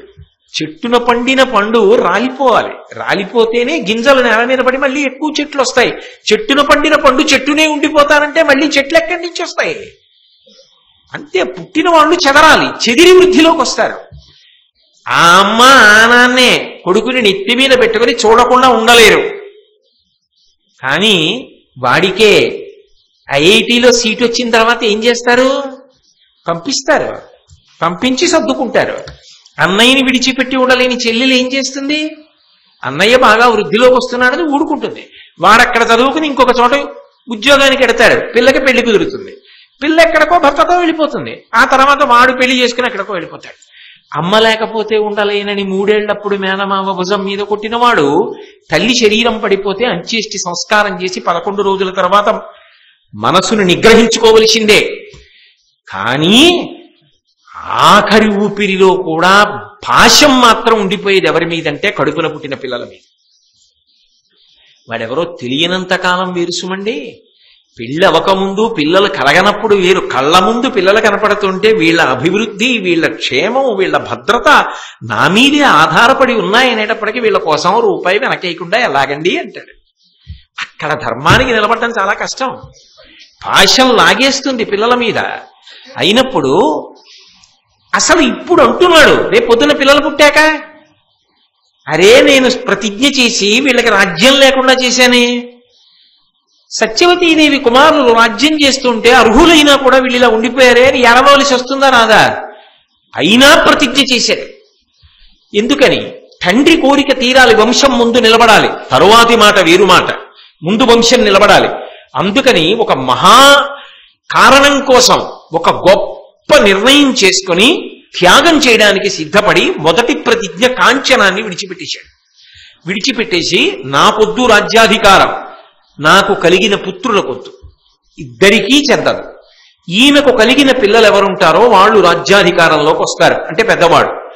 ఆ పెద్దవాడి పిల్లలు తరువాత ఉత్తరాధికారులు అవుతారు. నేను పెద్దవాడిని, నాకు వద్దు, నా బిడ్డలకి వద్దు. ఊరుకోవాలా దాశరాజు? ఆయన ఇంకొక ప్రశ్న వేశాడు. ఆయన అన్నాడు, నీ వకీల ధర్మ విధుడవు. అవతల వాడికి తల పగిలిపోయేంత సమస్య చెప్పేటప్పుడు ముందు పొగుడుతారు, అదో విచిత్రం ఉంటుంది. కాబట్టి నీ వకీల ధర్మ విధుడవు కావున నీకిట్ల చేయగా దొరకొనియన్ భావి భవత్సుతులిట్టిరే నీ విహిత స్థితియు సలుపనేర్తురే అని నన్ను. దాశరాజు అన్నాడు, అంతవరకు బానే ఉందయా, నువ్వు ధర్మవిధుడివి, ధర్మం బాగా తెలుసున్నవాడివి, అందుకని తండ్రి గారి కోసం ప్రతిజ్ఞ చేస్తున్నాను అంటున్నావు, మంచిదే. నువ్వు రాజ్యం తీసుకో, మాట తప్పవు, నీ మీద నాకేం అపనమ్మకం లేదు. కానీ నీకు రేపు పెద్దన్న పెళ్ళి అవుతుంది, కొడుకులు పుడతారు. సత్యవతీదేవికి కొడుకులు పుడతారు. నువ్వు రాజ్యం వదిలేశావు, నువ్వు ఉంటావని నమ్మకం ఏమిటి? మీ నాన్న అందుకేగా అనుమానపడ్డాడు. నువ్వు వెళ్ళిపోతావు. అప్పుడు మీ కొడుకులు అంటారు, అసలు మా నాన్నకి కదా రాజ్యం రావలసింది, మా నాన్న ఎవడు మాకక్కర్లేదని ప్రతిజ్ఞ చేయడానికి, ఆయనకి అక్కర్లేదని ప్రతిజ్ఞ చేయడానికి ఆయనకి అధికారం ఉందేమో, మాకక్కర్లేదని ఆయన ప్రతిజ్ఞ చేయడం ఏమిటి? అది ఎలా చెల్లుతుంది? రాజ్యం మాది అని వాళ్ళు యుద్ధానికి వస్తే, ఒకవేళ వాళ్ళు నీలా పౌరుష ప్రతాపవంతులైతే, ఏ కారణం చేతనైనా నా కూతురి బిడ్డల మీద వాళ్ళు కక్ష పెంచుకుంటే ఎలా ప్రశాంతత ఉంటుంది? నా కూతురు బిడ్డలకి రాజ్యం దక్కుతుందని నమ్మకమే ఉంది. కాబట్టి నువ్వు ప్రతిజ్ఞ చేసినా నీకు కుమారులు పుడతారు కాబట్టి నేను నమ్మలేను, వాళ్ళని నమ్మలేను, నిన్ను నమ్మగలను. అంత దూరం ఎవరు చెప్పగలరు అన్నాడు. ఇప్పుడు దీనికి పరిష్కారం ఏం చేయాలి? కాంతా సుఖాన్ని వదిలిపెట్టాడు. ఆలోచించను కూడా లేదు. ఇంకా ఆలోచించను కూడా లేదంటే అసలు ఆలోచించకుండా చేశాడని నా ఉద్దేశ్యం కాదు, వదిలిపెట్టడానికి ఆలోచించలేదు. కాబట్టి ఆయన అన్నాడు వెంటనే, ధృతిభూని బ్రహ్మచర్య వ్రతమున్నతి దాల్చితిని ధ్రువంబుగా అనపత్యత అయినను లోకములాయతి పెక్కులు కలవు నాకు అనుభావ్యములై. వెంటనే ఆ దేవవ్రతుడు అన్నాడు, ఇప్పుడే మిక్కిలి దీక్షతో బాగా ఆలోచించి నేను ప్రతిజ్ఞ చేసి చెప్తున్నాను, ఇక పైన నేను బ్రహ్మచారిగా ఉండిపోతాను. కాబట్టి నాకు కాంతాసుఖం ఉండదు, సంతానమును పొందను. అసలు నేను సంతానమును పొందను కనుక, బ్రహ్మచారినై ఉండిపోతాను కనుక, ఇక నాకు సంతానం కలగడం, సత్యవతీదేవికి కలిగినటువంటి కుమారులకు రాజ్యాన్ని పొందడంలో ఇబ్బంది కలగడం ఎలా సంభవిస్తుంది? సంభవించదు కదా. కనుక నేను చేస్తున్నటువంటి ప్రతిజ్ఞ వలన ఇప్పుడు నీకు సంతోషమే కదా, ఇప్పుడు కూడా సత్యవతీదేవిని ఇవ్వడానికి నీకేమిటి అభ్యంతరం అని భీష్మించాడు. భీష్మించడం అంటే పట్టుదల పట్టాడు. ఇది అంత తేలిక విషయాలు కావు.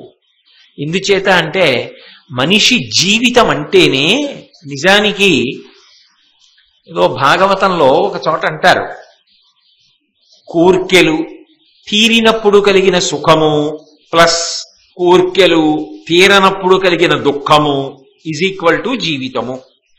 అంతేగా, అంతకన్నా ఏముంటుంది? ఏదో కోరిక, అది తీరినప్పుడు సుఖము, ఇంకొక కోరిక తీరనప్పుడు వచ్చిన దుఃఖము, రెండూ కలిపితే జీవితము. అయిపోయిన తర్వాత వెనక్కి చూస్తే ఏముంటుంది? ఈ రెండే ఉంటాయి. కానీ ఈయన అందరి జీవితాలు అవైతే అందరి జీవితాలకి ఆలంబనమేదో, ఏది సుఖములకు హేతువో ఆ రెండూ వదిలిపెట్టేశాడు. కాంతా కనకములు నాకు అక్కర్లేదు, రాజ్యభోగం అక్కర్లా, కాంతా సౌఖ్యం అక్కర్లా, ఈ రెండూ వదిలిపెట్టి బ్రహ్మచారినై బ్రతికేస్తా. దేని కొరకు అంటే, మా నాన్నగారి కోరిక తీరాలి, వంశము నిలబడాలి, నాకు సోదరులు కలగాలి. కాబట్టి నేను ఒక్కడనే ఉండిపోయినా నాకు వచ్చిన నష్టమేం లేదు. కాబట్టి నేను భీష్మిస్తున్నాను, ప్రతిజ్ఞ చేస్తున్నాను, నువ్వు పిల్లని మా నాన్నగారికి. ఆయన అసలు బహుశః ఎక్కడా కని విని ఎరగని రీతిలో భీష్మించి ప్రతిజ్ఞ చేశాడు కనుక ఇలా ప్రతిజ్ఞ చెయ్యగలిగిన వాళ్ళు లోకంలో ఉండరు. నేను విహంగ వీక్షణంగా ఇంకంతకన్నా లోతుకి వెళ్ళకూడదు కనుక కాంతా కనకములు అని వదిలిపెట్టేశా. అవి రెండూ లేనినాడు అసలు జీవితానికి సుఖము సంతోషం అన్న రెండు ఏమున్నాయండి? ఇంటికి వెళ్ళేటప్పటికి పట్టెడన్నం పెట్టే భార్య లేనినాడు, ఏమండి అలా ఉన్నారు, తలకాయ నిప్పిగా ఉందా అని అడిగే భార్య లేకపోతే గృహిణి గృహముచ్యతే. వృద్ధాప్యంలోకి వెళ్ళిపోయిన తరువాత ఆమె పక్కన లేకపోతే ఏ ఆలంబనం? కడుపున పుట్టిన పిల్లలు లేకపోతే ఏమిటి సంతోషం? తాము అనుభవించడానికి అని అధికారం ఉన్నది ఏదీ లేకపోతే ఏమిటి సంతోషం? ఎందుకు అస్త్ర విద్య, ఎందుకన్ని శస్త్రములు, ఎందుకంత పాండిత్యం, ఎందుకన్ని శాస్త్రాలు? పరిపాలన చేస్తాడా? ఎందుకైనా తన భోగములకు పనికొస్తాయా? ఎవరి కోసమో ఉపయోగించాలంటే. మరి ఇంత త్యాగం చేసినటువంటి వాడు బహుశః నీకు వాంగ్మయం మొత్తం మీద ఎక్కడైనా కనపడతాడా? యవ్వనంలో ఈ ప్రతిజ్ఞ చేసి అలాగే నిలబడిపోయినవాడు చాలా కష్టం. అందుకే ఆయన ఈ ప్రతిజ్ఞ చేసినప్పుడు వెంటనే దేవతలు ఋషి సమూహములు పుష్పవృష్టి కురిపించారు.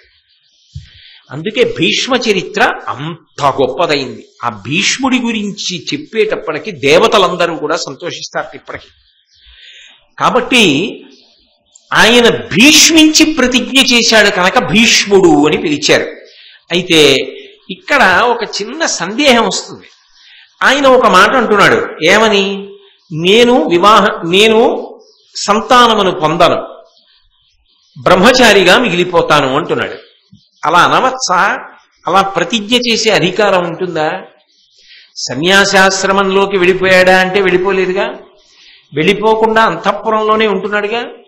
అంతఃపురంలోనే ఉంటూ పెళ్లి చేసుకోకుండా తండ్రి కొరకు భీష్మించి ఇలా చేస్తే ఆయన తరించడం అన్న మాట సాధ్యం అవుతుందా శాస్త్రీయంగా? భీష్ముడు తరించగలడా? ఎందుకని అంటే అపుత్రస్య గతిర్నాస్తి స్వర్గో నైవచ నైవచ.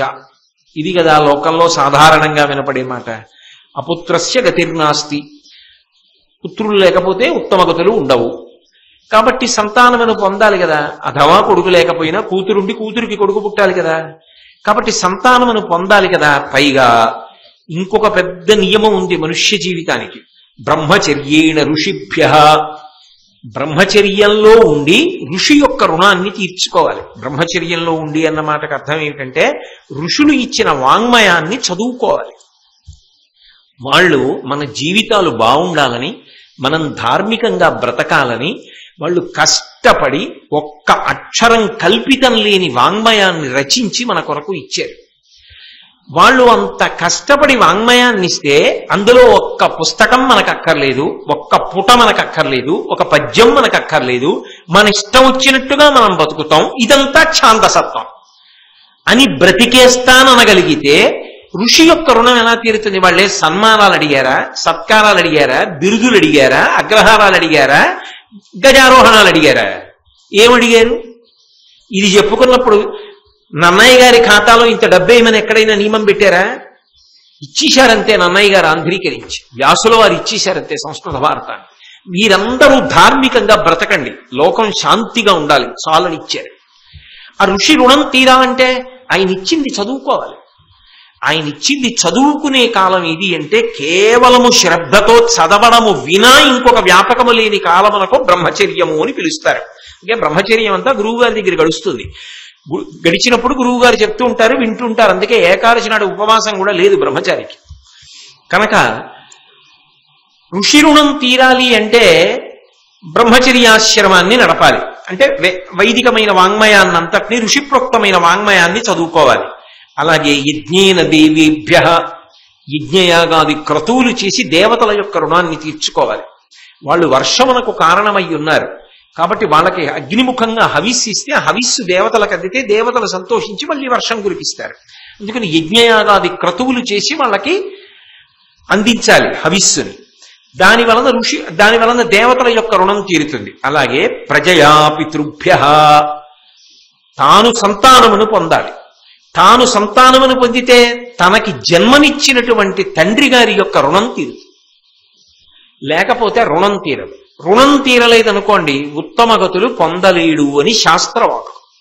చాగంటి కోటేశ్వరరావు చెప్తున్నాడు అనకండి, శాస్త్రం చెప్పింది నేను చెప్తాను. ఓ డాక్టర్ గారు ఏం చేయాలి? ఆయన చదువుకున్న శాస్త్రాన్ని బట్టి మందులు రాస్తాడు. ఓ న్యాయవాది ఏం చేస్తాడు? తాను చదువుకున్న న్యాయశాస్త్రాన్ని బట్టి న్యాయస్థానానికి వెళ్ళి వాదిస్తాడు. కోటేశ్వరరావు గారు ఏం చేయాలి? ఏ శాస్త్రాన్ని చెప్తున్నాడో ఆ శాస్త్రంలో ఉన్నది చెప్పాలి. అంతేగాని కోటేశ్వరరావు గారు చెప్పారని గుండెలు బాదుకోకూడదు. ఆయన ఏది చెప్తున్నాడో దానికి కట్టుబడి చెప్తున్నాడని సంతోషించగలగాలి కదా. కాబట్టి అది శాస్త్రవాక్కు.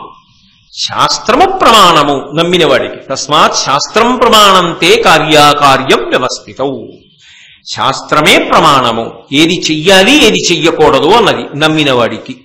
కాబట్టి ఎలా ఉత్తమ గతులు కలుగుతాయి?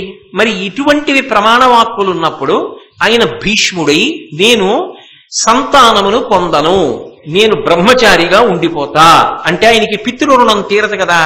తీరనప్పుడు ఉత్తమమైనటువంటి గతులు కలగవు కదా. కలగనప్పుడు ఆయన ఒక మాట అన్నాడు, లోకములాయతి పెక్కులు కొలవు నాకు అనుభావ్యములై అన్నాడు. ఆయన చదువుకోని శాస్త్రం ఉందా? నిన్ననేగా మీకు చెప్పా ఎన్ని శాస్త్రాలు చదివాడో. అటువంటి వాడు ఏ ఆలోచన లేకుండా చేస్తాడా ప్రతిజ్ఞ? పైగా ఒక మాట చెప్పాడు, నేను ఇలా ప్రతిజ్ఞ చేసినా నాకు అనేకమైన ఉత్తమమైన లోకములు అనుభవించడానికి యోగ్యములై ఉండనే ఉన్నాయి అన్నాడు. అంటే ఈ లోకాన్ని విడిచిపెట్టిన తరువాత కదా అనుభావ్యములై లోకములు ఉండడం. మరి ఎలా పొసగుతుంది, ఎలా కుదురుతుంది? ఈ మాట ఎలా అన్నాడు ఆయన? అన్నప్పుడు మీరు ఒక విషయాన్ని గమనించాలి. ఎప్పుడైనా సరే తండ్రి వైపు నుంచి ప్రతిపాదింపబడినటువంటి మహోత్కృష్టమైనటువంటి ధర్మాన్ని నిలబెట్టడం కోసం కానీ, అలాగే తల్లి వైపు నుండి కానీ, గురువు వైపు నుండి కానీ అదొక గొప్ప ధర్మం. పరిపూర్ణమైనటువంటి విశ్వాసంతో ఇది పరమ ధార్మికము, నేను ఇది నిలబెట్టాలని ఎవడు ప్రతిజ్ఞ చేసి అలా ఉత్తమమైన రీతిలో ప్రవర్తించి త్యాగం చేసి నిలబడగలుగుతున్నాడో, త్రిష్వ ప్రమాద్యన్నేతేషు త్రీన్ లోకాన్ విజయేగృహే దీప్యమానః స్వపుషా దేవవద్ది విమోదతే. ఎవరైతే తల్లిని తండ్రిని గురువును అంత విశ్వాసంతో పరమోత్కృష్టమైన ధర్మం కోసం అనువర్తిస్తున్నారో, త్యాగము చేసి నిలబడగలుగుతున్నారో, చాలా గొప్ప ధర్మాన్ని ఆవిష్కరించగలుగుతున్నారో, అటువంటి వాళ్ళకి త్రీన్ లోకాన్ విజయే గృహే, వాళ్ళు 3 లోకములను పొందిన వాళ్లే అవుతారు. వాళ్ళకి పొందరాని లోకములు ఉండవు. దీప్యమానః స్వపుషా దేవవద్ది విమోదతే. వాళ్ళు దేదీప్యమానమైనటువంటి శరీరములతో ఈ లోకమునందు శరీరము పతనమైపోయిన తరువాత దేవతల శరీరముల వంటి కాంతి కలిగిన శరీరములతో ఉత్తమ లోకములను పొందుచునే ఉన్నారు. ఎందుచేత అంటే నకర్మణాన ప్రజయాధనేన త్యాగేనైకే అమృతత్వమానసః పరేణ నాకం నిహితం గుహాయాం విభ్రాజతే తద్యతయో విశంతి వేదాంత విజ్ఞాన సునిశ్చితార్థాః సన్యాస యోగాద్యతయ శుద్ధ సత్వాః తే బ్రహ్మలోకేషు ఫలాంత కాలే పరామృతాత్ పరిముచ్యంతి సర్వే అని మనం తెల్లవారులేస్తే ఉపనిషత్ మంత్రాన్ని ఆ గురుమండలార్చనం చేసినప్పుడు గురు పౌర్ణమి నాడు అప్పుడు చెప్తున్నామా లేదా? న కర్మణాన ప్రజయాధనేన త్యాగేనైకే అమృతత్వమానసు. నేను ఈ పని చేయడం వల్ల నాకు ఈ ప్రతిఫలం కావాలి అని ఏమీ ఆశించకుండా నిస్వార్థంగా త్రికరణ శుద్ధిగా నాకు ఈ కష్టమనకు ఇది కావాలని కోరకుండా అమృతమయమైనటువంటి హృదయంతో త్యాగము చెయ్యడానికి సిద్ధపడి ఏ కోరిక కోరని వాడు ఎవడున్నాడో, ఏ ప్రతిఫలమును ఆశించకుండా పనిచేసిన వాడు ఎవరున్నాడో, అలాగే నా ప్రజయా సంతానాన్ని కూడా వదిలిపెట్టేసిన వాడు ఎవరున్నాడో, అంటే సంతానమును కూడా నేను పొందను అని వదిలిపెట్టిన వాడు ఎవరున్నాడో, ధనీన నాకు డబ్బు కూడా అక్కర్లేదని వదిలిపెట్టేసిన వాడు ఎవరున్నాడో, కేవలము ధర్మము కోసము నిలబడిపోతానంటే ధరించడం నాకు కావాలని నిలబడిన వాడు ఎవరున్నాడో అటువంటి వాడు త్యాగేనైకే అమృతత్వమానసు, ఆయన చేసినటువంటి త్యాగము వలన అమృతత్వమును పొందుతున్నాడు అని శృతి ప్రమాణం ఉంది కదా. ఉన్నప్పుడు చంద్రశేఖరేంద్ర సరస్వతీ స్వామి వారు వివాహం చేసుకోలేదు కాబట్టి తరించలేదని మీరు అనగలరా? ఆదిశంకరాచార్యుల వారు వివాహం చేసుకుని సంతానాన్ని పొందలేదు కాబట్టి తరించలేదని మనం అనగలమా? ఏ ధనాన్ని అపేక్షించకపోయినా ఒక రూపాయి కాసు కూడా చేత్తో ముట్టుకునేవారు కాదు. ఒకవేళ బలవంతంగా అక్కడ పెడితే సత్యదండంతో ఇలా తోహేసేవారు. మహాస్వామి వారు తరించలేదు అనగలరా? శంకర భగవత్పాదుల విషయంలో అన్వయం చేయగలరా? లేకపోతే ఎక్కువ మంది కొడుకులు ఉన్నారు కాబట్టి తరించాడని ధృతరాష్ట్రుడి విషయంలో చెప్పగలరా? కాదు. మనిషి తరించడానికి అన్ని వేళలా సంతానమును పొందడమే కారణం కాదు. త్యాగేనైకే అమృతత్వమానసు, అంతటి మహోత్కృష్టమైన త్యాగమును చేసిన వాడు ఎవరుంటాడో వాడు అమృతత్వమును పొందుచున్నాడు, అందులో నిస్సందేహం. అందుకే భీష్ముడు బ్రహ్మచర్యాన్ని పాటించాడు, సంతానమును పొందలేదు, అందువలన భీష్మునికి ఉత్తమగతులు కలిగే అవకాశం లేదు అని చెప్పడం సాధ్యం కాదు. అందుకే భీష్ముడు అలా భీష్మించడం ధర్మ వ్యతిరేకమా అన్న చర్చ కాని అటువంటి సమస్య కాని అసలు ఉత్పన్నమే కాదు. ఆయన ఉత్తమగతులు పొందగలడు. ఈ శాస్త్ర ప్రమాణాన్ని అలా జీవించిన వాడు అలా బ్రతకగలడు అని చిట్ట చివర నిరూపణం చేశాడు భీష్ముడు. అది ఆయన జీవితంలో గొప్పతనం. ఆమె చెప్పింది గంగాదేవి, సనకసనందనాదుల వంటి వాడయా నీ కొడుకు అని చెప్పింది. నిజం. ఇదో చూడండి, లోకంలో ఊరిళ్ళేవాడు ఉంటాడు. వాడు సమయం లేకపోతే ఏం చేస్తాడు? భార్యకి చెప్తాడు, ఓ పంచేవే 2 పంచెలు, 2 ఉత్తరీయాలు, 2 లాల్చీలు, ఓ తువ్వాలు ఇవన్నీ పెట్టులో పెట్టి అని చెప్పి వెళ్ళిపోతాడు. సత్యసేమని చెప్తాడు.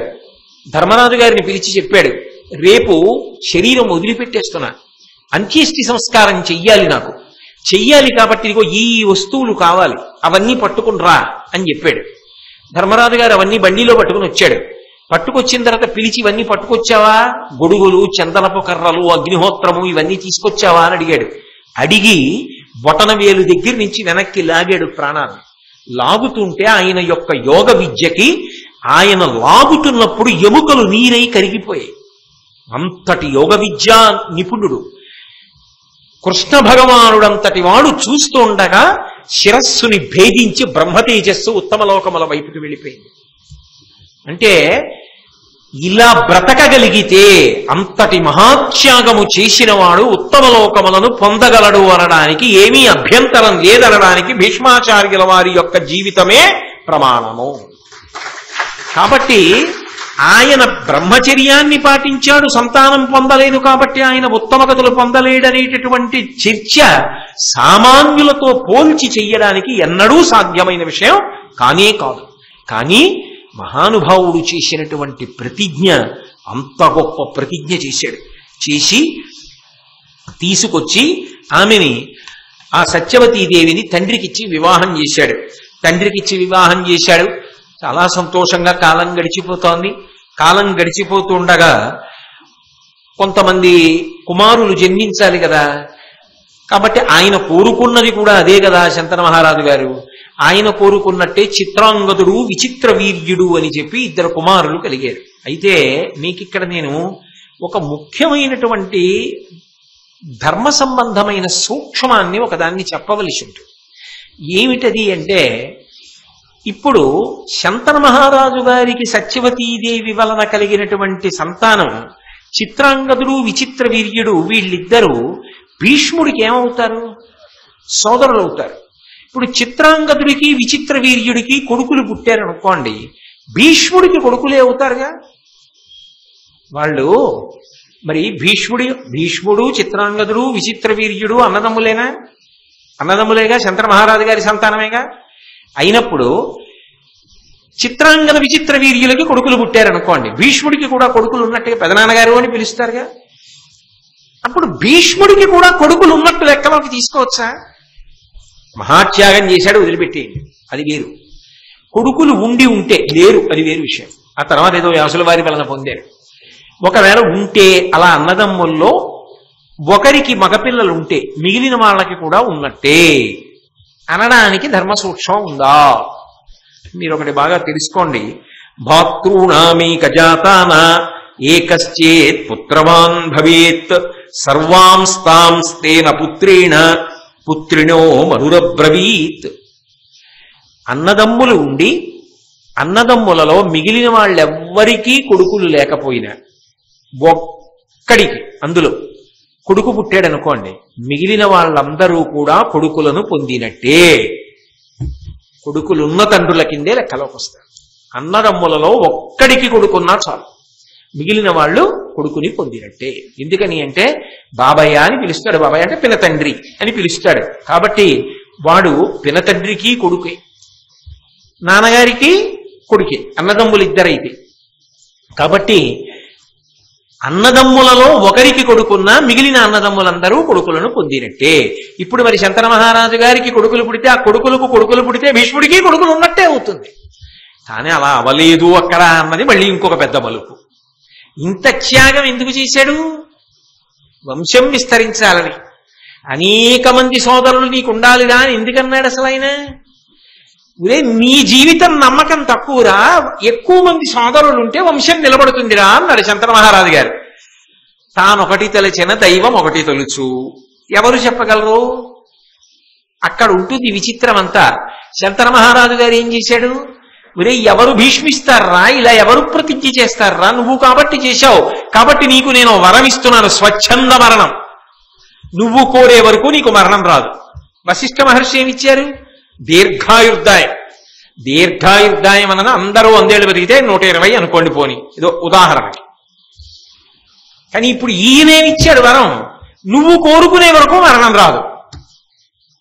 అసలు ఒక్కొక్కసారి ఇలా ఉండడం కన్నా బాబోయ్ అంటారు, చూశారు, అప్పుడు అదో వరం అవుతుంటుంది.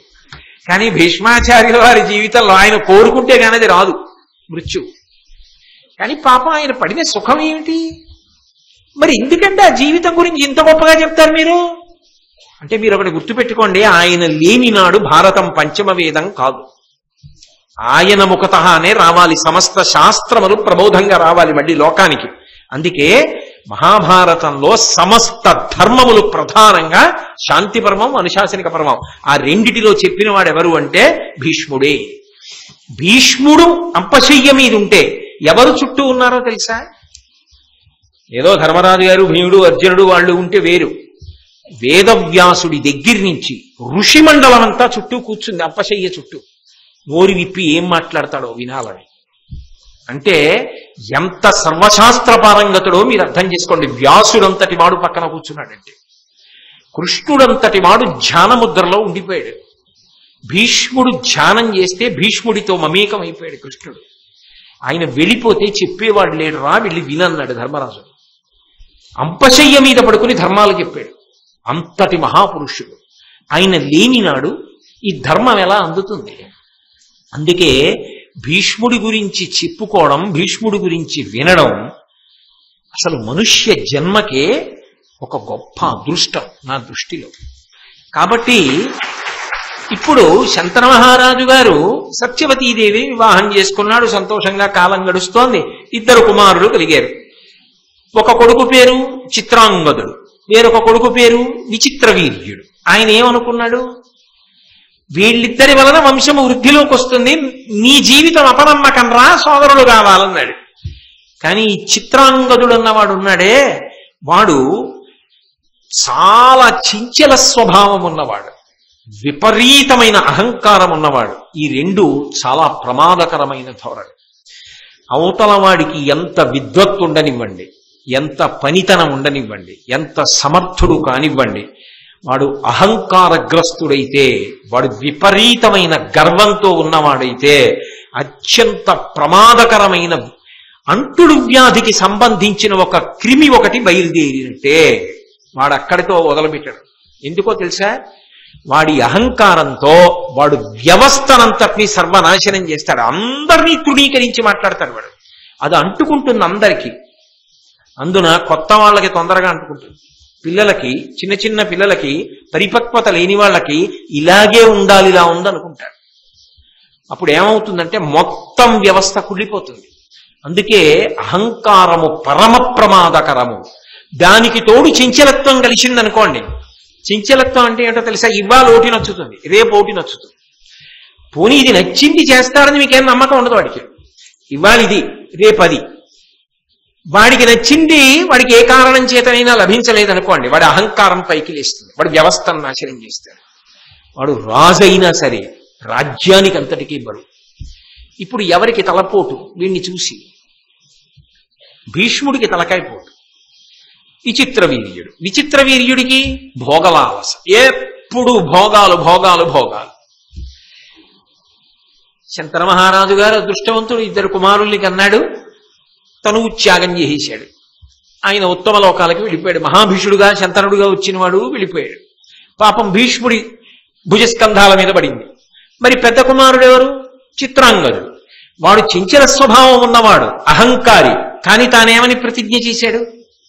సత్యవతీదేవికి కలిగినటువంటి సంతానంలో పెద్దవాడికి పట్టాభిషేకం చేస్తాను, నేను రాజ్యం తీసుకోనని కదా చేశాడు. అందుకే చిత్రాంగదుడికే పట్టాభిషేకం చేశాడు. ధర్మం మన వైపున ఉంటుంది. అవతలవాడు అలాంటివాడు కాబట్టి నేను ధర్మం తప్పానండి అనడానికి వీల్లేదు. ధర్మం ఎప్పుడూ మన వైపు నుంచి ఉంటుంది కాబట్టి మన ధర్మం మనం అనుష్ఠించాలి. భీష్ముడు ధర్మాత్ముడుగా నిలబడిపోయాడు. తానన్న మాటకి కట్టుబడి పట్టాభిషేకం చేశాడు. కానీ చంచల స్వభావం ఉన్నవాడు కదా, ఎప్పుడు ఏం చేస్తాడో ఎవరికీ తెలియదు. అసలు ఇంకా వివాహం అవ్వలేదు, సంతానాన్ని పొందలేదు చిత్రాంగదుడు. కానీ ఆయన చిత్రాంగదుడి పేరున్నటువంటి ఒక గంధర్వరాజుతో యుద్ధానికి వెళ్ళాడు. ఆ రోజుల్లో అదొక విచిత్రం. ఈ పేరు నీకన్నా ఉండాలి, నాకన్నా ఉండాలి. ఇద్దరికీ ఉండడం ఏంటి? ఎవరో ఒకళ్లే ఉండాలి. అంటే ఆ పొగరుబోతుతనానికి అర్థం ఉండదు. అన్నిటికన్నా విచిత్రం ఏంటంటేనండి, ఆ పొగరున్నవాడు ఉంటాడే, వాడు దెబ్బలాడ్డానికి, వాడు సర్వనాశనం చేయడానికి కారణాలు ఉండవు. అసలు వాడి స్వభావమే కారణం. ఏదైనా భరించచ్చేమో కానండి, అది చాలా కష్టం సుమా. ఎందుకో తెలుసా? మీ ముందు 1000 శతఘ్నుల్ని మోహరించిన మీరు మిమ్మల్ని రక్షించుకోగలరేమో, మీ కోటని కాపాడుకోగలరేమో. ఒక్క అహంకారి చేరితే 1000 శతఘ్నుల కన్నా ప్రమాదకారి. ఎప్పుడో అప్పుడు కోట బదలగొడతాడు, వాడు పాడు చేసేస్తాడు. వాడిని నిగ్రహించడం అంత కష్టం. దానికి చంచల స్వభావం కలిస్తే అంత ప్రమాదం. కాబట్టే వేరొక చిత్రాంగదుడి మీదకి యుద్ధానికి వెళ్ళాడు. ఆ చిత్రాంగదుడు ఈ చిత్రాంగదుడు హిరణ్వతీ నదీ తీరంలో యుద్ధం చేశారు. ఆ గంధర్వరాజు చాలా మాయలు తెలిసినవాడు. ఆయన అనేక రూపాలు పొంది యుద్ధం చేసి ఈ చిత్రాంగదుడిని చంపేశాడు. ఏమైంది? అహంకారం. ముందు వెనకాల ఏమైనా ఆలోచించనిచ్చిందా? అరే మహానుభావుడు, అక్కడ భీష్ముడు ఎంత ప్రతిజ్ఞ చేశాడు, ఎంత త్యాగం చేశాడు, ఎందుకు ఈ పిచ్చి, ఏమిటి ఈ చంచల స్వభావం, ఏమిటి అహంకారం, అసలు ఇలా ప్రవర్తించచ్చా మనం? ఏమైనా ఆలోచన ఉందా? ఆయనకి తృప్తి అంతే. నేను ఇలా ఉన్నానా లేదా, నేను ఎవరిని లెక్క పెట్టకుండా ఉన్నానా లేదా, అది ఆయనకి గర్వం అంతే. కానీ అది ఏం చేసింది ఆఖరికి? వాడు ఎప్పుడోప్పుడు పడిపోతాడు. కాబట్టి ఏమయ్యాడు అంటే అసలు పెళ్ళే చేసుకోలేదు, ఇంకా సంతానాన్ని పొందల. పెద్దవాడు చిత్రాంగదుడు మరణించాడు. పోనీ చిత్రాంగదుడు మరణించాడు, ఇంకా మిగిలిన వాడేవాడు? విచిత్ర వీర్యుడు మిగిలాడు. కాబట్టి ఆ విచిత్ర వీర్యుడికి పట్టాభిషేకం చేశాడు. ఇప్పుడు విచిత్ర వీర్యుడు రాజయ్యాడు. కానీ భీష్ముడి మనసులో భీష్ముడికి ఒక భయం ఉంటుందా, ఉండదా? ఇప్పుడు మళ్ళీ అటు తిరిగి ఇటు తిరిగి వంశాంకురం ఎంతమంది అయ్యారు? ఒకడే అయ్యాడు. ఇటువైపు నుంచి తిరిగి కథ ఎక్కడికి వచ్చింది? ఏది తప్పించారో అక్కడికే వచ్చింది. అది భీష్ముడి జీవితంలో మలుపులు. ఇవన్నీ ఎవరు? ఏ సుఖపడిన వాడు, ఇంత దిద్దుకుని పెద్దరికాన్ని భుజాల మీద వేసుకుని మోస్తున్నవాడు, మహానుభావుడు, అంత ధర్మనిష్ఠాతత్పరుడు. ఆయనే లేకపోతే ఎక్కడుంది ఈ వంశం, అసలు ఎక్కడుంది ఈ భారతం, ఎక్కడుంది కురుక్షేత్రం, ఎక్కడుంది ధర్మ సంస్థాపన? ఆయన ఉన్నాడు కాబట్టి నడిచింది కథ. కాబట్టి విచిత్ర వీర్యుడికి పట్టాభిషేకం చేశాడు. ఆయన త్వర ఆయనది, వంశం వృద్ధిలోకి రావాలి కాబట్టి విచిత్ర వీర్యుడికి పెళ్లి చెయ్యాలి. విచిత్ర వీర్యుడికి పెళ్లి చేస్తే ఆయన సంతానాన్ని పొందితే అమ్మయ్య వంశం నిలబడింది అని సంతోషించాలి. కాబట్టి ఉత్తమమైనటువంటి కన్యలు లభించాలి కదా, అందుకని ఆ ఉత్తమమైన కన్యలను తీసుకురావాలి అని ప్రయత్నం చేస్తున్నాడు. ఈలోగా కాశీరాజు గారికి 3 కుమార్తెలు, అంబ, అంబిక, అంబాలిక. ఈ 3కి స్వయంవరం ప్రకటించాడు ఆయన. స్వయంవరం అంటే అదొక పద్ధతి. రాజులందరూ వచ్చి కూర్చుంటే ఈ 3 పిల్లలు వాళ్ళకి నచ్చిన వాళ్ళ మెళ్ళలో వరమాల వేస్తారు. వాళ్ళు ఎవరి మెళ్ళలో వరమాల వేశారో ఆ వ్యక్తి ఆమెకు భర్త అవుతాడు. కాబట్టి స్వయంవరం ప్రకటించాడు. భీష్ముడు బయలుదేరాడు స్వయంవరానికి. అప్పుడు మిగిలిన రాజులందరూ ఏమంటారు? పెళ్లి చేసుకోనని ప్రతిజ్ఞ చేశాడు కదా, భీష్ముడు ఎందుకు వస్తున్నాడు? భీష్ముడికి స్వయంవరం ఎందుకు? ఈ మాట అనిపించుకోవడం ఎంత బాధగా ఉంటుందండి ఆయనకి. ఆయన యవ్వనంలో ఉన్నవాడే, అంత ఏం ముసిలివాడైపోయినవాడు కాడు. కానీ ఆయన ఎటు కదిలినా లోకాలకు అనుమానమే. ఆయనకి ఎందుకండి స్వయంవరం, ఆయన వస్తున్నాడేంటి అని అందరికీ అనుమానం. ఆయన రాణి వచ్చాడు స్వయంవరానికి. ఈ అంబ, అంబిక, అంబాలిక 3 వరమాలలు పట్టుకుని వచ్చారు. ఆయన ఏం చేశాడంటే 3ని రథం ఎక్కమన్నాడు. రథం ఎక్కమని అక్కడ ఉన్నటువంటి రాజులందరి వంక తిరిగి ఒక మాట చెప్పాడు. నా యనుజునకు వివాహము చేయగా కన్యాత్రయంబు చేకొని బలిమిన్ పోయదా అడ్డంబగువా రాయత భుజశక్తి అడ్డమగు అజిమొనన్ అన్నాడు. నేను ఈ 3 పిల్లల్ని కూడా నా సోదరుడైనటువంటి విచిత్ర వీర్యుడికి ఇచ్చి పెళ్లి చేయడానికి తీసుకెళ్లిపోతున్నాను. మీలో ఎవరైనా నన్ను అడ్డగించగలిగిన సమర్థులుంటే నాతో యుద్ధం చేసి ఆపవచ్చు. ఇలా తీసుకెళ్లొచ్చా అని మళ్ళీ మీరు అనుమానపడతారేమో, నేనే చెప్తున్నా. ధర్మశాస్త్రం క్షత్రియులకు 8 వివాహములలో 2 వివాహములు ప్రఖ్యాతములు. అందులో ఒకటిది గాంధర్వ వివాహం, ఒకటి రాక్షస వివాహం. ఈ 2 వివాహాలు క్షత్రియులకు ప్రత్యేకించి చాలా శ్రేష్టములు. కాబట్టి నేను ఇప్పుడు వీళ్ళని రాక్షస వివాహం చేయడానికి ఈ పిల్లల్ని మిమ్మల్ని అందరినీ గెలిచి తీసుకుపోతున్నాను. మీరెవరైనా నాతో యుద్ధం చేస్తే అడ్డి యుద్ధం చేయొచ్చు. అంబ, అంబిక, అంబాలిక 3ని రథంలో కూర్చోబెట్టాడు. బాగా వినండి, కథంతా అనేక మలుపులు దీని నుంచే తిరుగుతుంది. తర్వాత వినకపోతే ఏమవుతుందిలే అనుకోకండి, ఏదో ఒక రోజున ఎవరినో పిలిచి మళ్ళీ మొదటి నుంచి చెప్పమంటారు భీష్ముడి కథ అంతా. కాబట్టి అంబ, అంబిక, అంబాలికని రథంలో కూర్చోపెట్టి ఈ మాట చెప్పాడు. 8 వివాహములు అన్నాడు కదండి, 8 వివాహములు ఏమిటి అని మళ్ళీ అనుమాన పడకండి. వివాహము జరిగేటటువంటి విధానాన్ని బట్టి, ప్రయోజనాన్ని బట్టి వివాహమును 8 రకములుగా వర్గీకరించారు. అందులో మొట్టమొదటి వివాహాన్ని ఆర్ష వివాహము అని పిలుస్తారు. ఆర్ష వివాహమునందు ఏం చేస్తారు అంటే, వరుడు వధువు యొక్క తండ్రికి, అంటే పెండ్లి కుమార్తె యొక్క తండ్రికి 2 గోవులనిస్తాడు. 2 గోవులనిచ్చి ఆయన యొక్క కుమార్తెని ఆయన సమ్మతితో తన ధర్మపత్నిగా స్వీకరిస్తాడు. అలా స్వీకరిస్తే ఆర్ష వివాహము అంటారు. అలాగే అసుర విధి అని ఒక వివాహం, 2వ రకం వివాహం. అందులో ఏం చేస్తారంటే, వరుడి దగ్గర కాని వరుడి తండ్రి దగ్గర కాని పిల్లనిచ్చినందుకు పిల్ల తండ్రి గారు కన్యాశుల్కం పుచ్చుకుంటాడు. నాకు డబ్బిమ్మని పుచ్చుకొని, ఇంతిమ్మని అడిగి పుచ్చుకొని పిల్లనిస్తాడు. అలా పుచ్చుకుని పిల్లనిస్తే దాన్ని అసుర విధి అని పిలుస్తారు. అలాగే బ్రహ్మవిధి. బ్రహ్మవిధి అంటే సాధారణంగా మనం చూసే వివాహాలు. సాలంకృత కన్యాదానం అంటారు. ఆడపిల్ల తండ్రి తన యొక్క శక్తి కొలది, తాను ఎంత శక్తిని పొందాడో అంత శక్తి కొలది ఆ పిల్లకి ఆభరణములు పెట్టి, ఇంత పెట్టాలి అని నియమం ఏమి ఉండదు. ఆయనకి ఎంత శక్తి ఉంటే అంత శక్తితో ఆభరణం పెట్టి సాలంకృత కన్యాదానం చేస్తున్నాను అని ఆ పిల్లని విష్ణు స్వరూపంగా వరుణ్ణి చూసి ఆమెకిచ్చి వివాహం చేస్తాడు. కన్యాదానం, కాళ్ళు కడిగి. దాన్ని బ్రహ్మవిధి అని పిలుస్తారు. ఇది 3. 4వది ఉంటుంది, అది పైశాచ విధి అని పిలుస్తారు. పైశాచ విధి అంటే ఆ పిల్ల నిద్రపోతున్నప్పుడు ఆ పిల్లకి మత్తులోకి జారిపోయేటట్టు, ఆమె దేహ విస్మృతిని పొందేటట్టు, అంటే శరీరమునందు స్పృహ లేకుండా చేసో ఆ పిల్లని ఎత్తుకుపోయి పెళ్లి చేసుకోవడం. అలా చేసుకుంటే పైశాచ విధి అని పిలుస్తారు. అంటే నిషిద్ధం, అటువంటి పనులు చెయ్యవద్దు అని. చేసుకోవడానికి అదో పద్ధతిని మీరు అనుకోకూడదు సుమా, అలా చెయ్యకూడదు అని. మీకు నేను చెప్తున్నది దేనికి అంటే చెయ్యకూడని వివాహం చేసుకోకూడని వివాహ రీతి కింద దాన్ని స్వీకరించాలి తప్ప చేసుకోవచ్చన్న పెళ్లిలో ఇది ఒకటి ఉందండి అని చెప్పి అన్వయం చేసి కోటేశ్వరారు చెప్పారనకండి. కాబట్టి పైశాచ విధి. 5వది దైవ విధి. దైవ విధి అంటే గొప్ప గొప్ప యజ్ఞాలు యాగాలు మొదలైనవి చేస్తారు. ఇటువంటి యజ్ఞయాగాది క్రతువులు చేసినప్పుడు ఏం చేస్తారంటే ఋత్విక్కులలో ఒక ఋత్విక్కుకి తనకున్నటువంటి కుమార్తెలలో ఒక కుమార్తెనిచ్చి వివాహం చేస్తారు.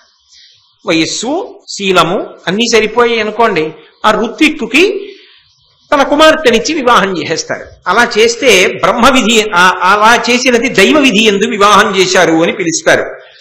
6వది గాంధర్వ విధి. ఇది మాట్లాడుతున్నాడు భీష్ముడు. గాంధర్వ విధి రాక్షస విధి రెండు మాట్లాడుతున్నాడు.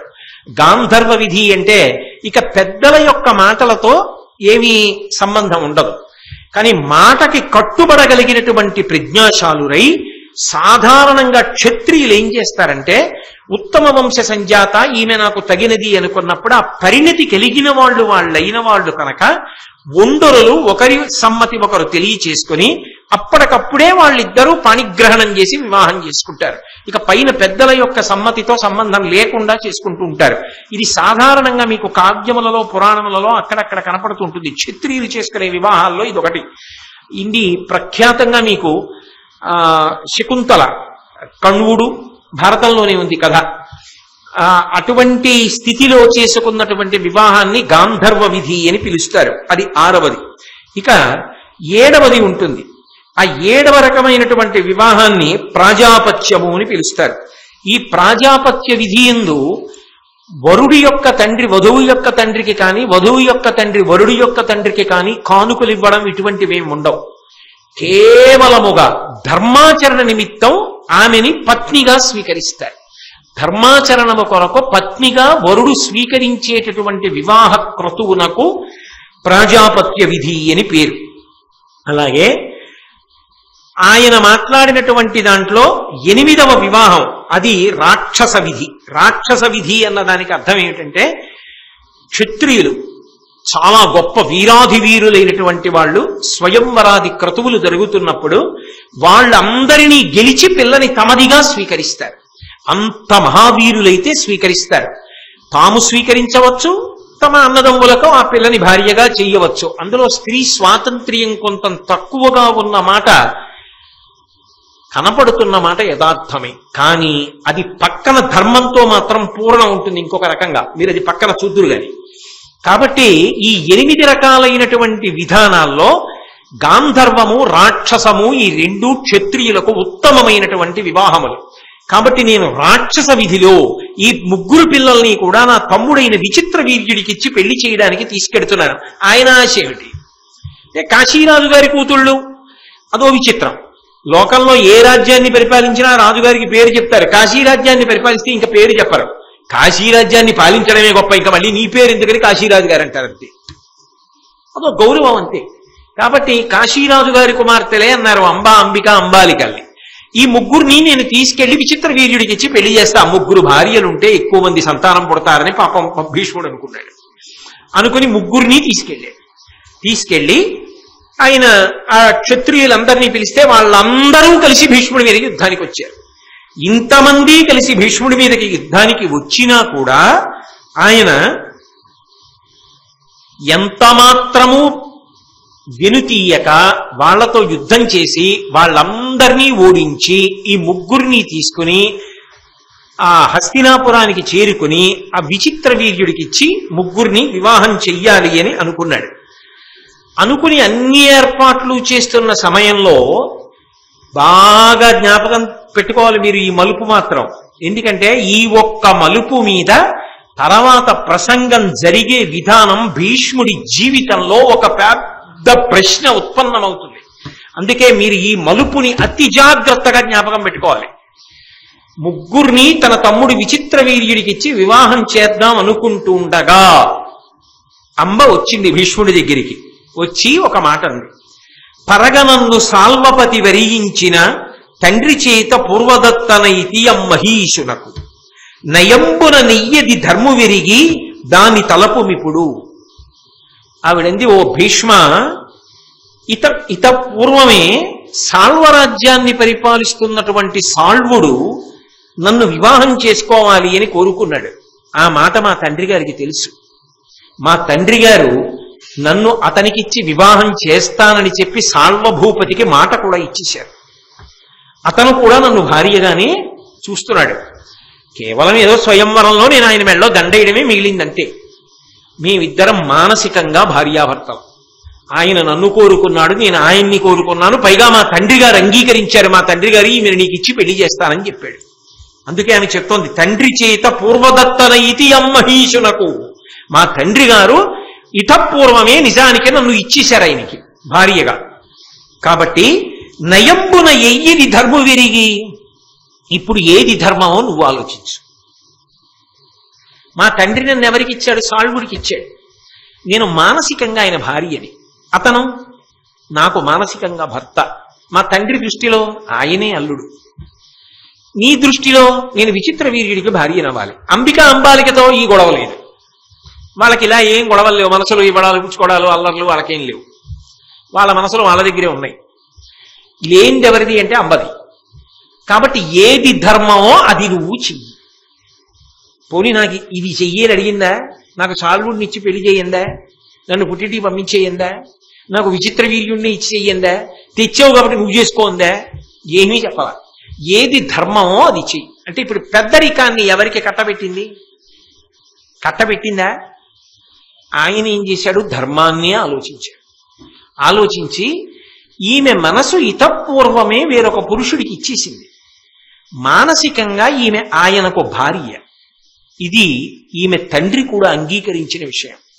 ఈమె తండ్రి చేత అంగీకరింపబడి ఈమె అతనికి నేను భార్యని అని మనస్సులో కొంతకాలము భావన చేసిన తరువాత, ఈమె నా భార్య అని ఆ పురుషుడు భావన చేసిన తరువాత, ఈమెని గెలిచి తెచ్చాను అన్న కారణం చేత తమ్ముడికిచ్చి ఎలా వివాహం చేస్తాను? దోషం అవుతుంది కదా. ఈమె మానసికంగా భార్య, క్రతువు జరిగిందా లేదా వదిలిపెట్టింది. ఈమెను ఎలా ఇచ్చి పెళ్లి చేస్తాను? వెంటనే విప్రుల్ని సంప్రదించాడు. సంప్రదించి ఇలా చెయ్యకూడదు, తప్పు, ఆ పిల్ల మనసు ఇక్కడ లేదు అని కొంతమంది వృద్ధ స్త్రీలని పిలిచాడు. పిలిచి విప్రులను తోడిచ్చి ఆ అంబని సాల్వభూపతి దగ్గరికి పరమ గౌరవంతో పంపించేశాడు. నాకు తెలియదు ఈ విషయం. మరి సాల్వుడు ఏం చేస్తున్నాడండి? రావాలి కదా, స్వయంవరానికి రావాలి కదా, మెళ్ళో దండన్నా వెయ్యాలా అంబ? అప్పుడు కదా వివాహం. మరి రావాలి కదా అక్కడికి. వచ్చాడు. మరి వచ్చిన వాడు ఏం చేస్తున్నాడు? భీష్ముడు ఎత్తుకుపోతుంటే మిగిలిన వాళ్ళందరూ గెలుస్తారు కదా అని చూశాడు. వాళ్ళందరూ ఓడిపోయాక తాను వెళ్ళాడు యుద్ధానికి. భీష్ముడిని నిలు నీతో యుద్ధం చేస్తానని యుద్ధం చేశాడు. భీష్ముడి ముందు ఎవరు నిలబడతారు? ఇతపూర్వమే చెప్పాడుగా దశరాజు, బ్రహ్మ విష్ణు మహేశ్వరులైనా నిలబడలేడు. అందుకే ఓడిపోయాడు సాల్వుడు. ఓడిపోయిన తరువాత భీష్ముడికి ఏం తెలుసు?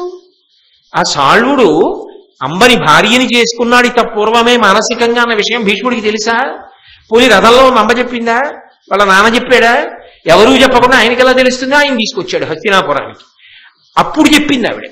చెప్పాక ఏం చేశాడు? పరమ గౌరవంగా సాల్వుడి దగ్గరికి పంపించేశాడు.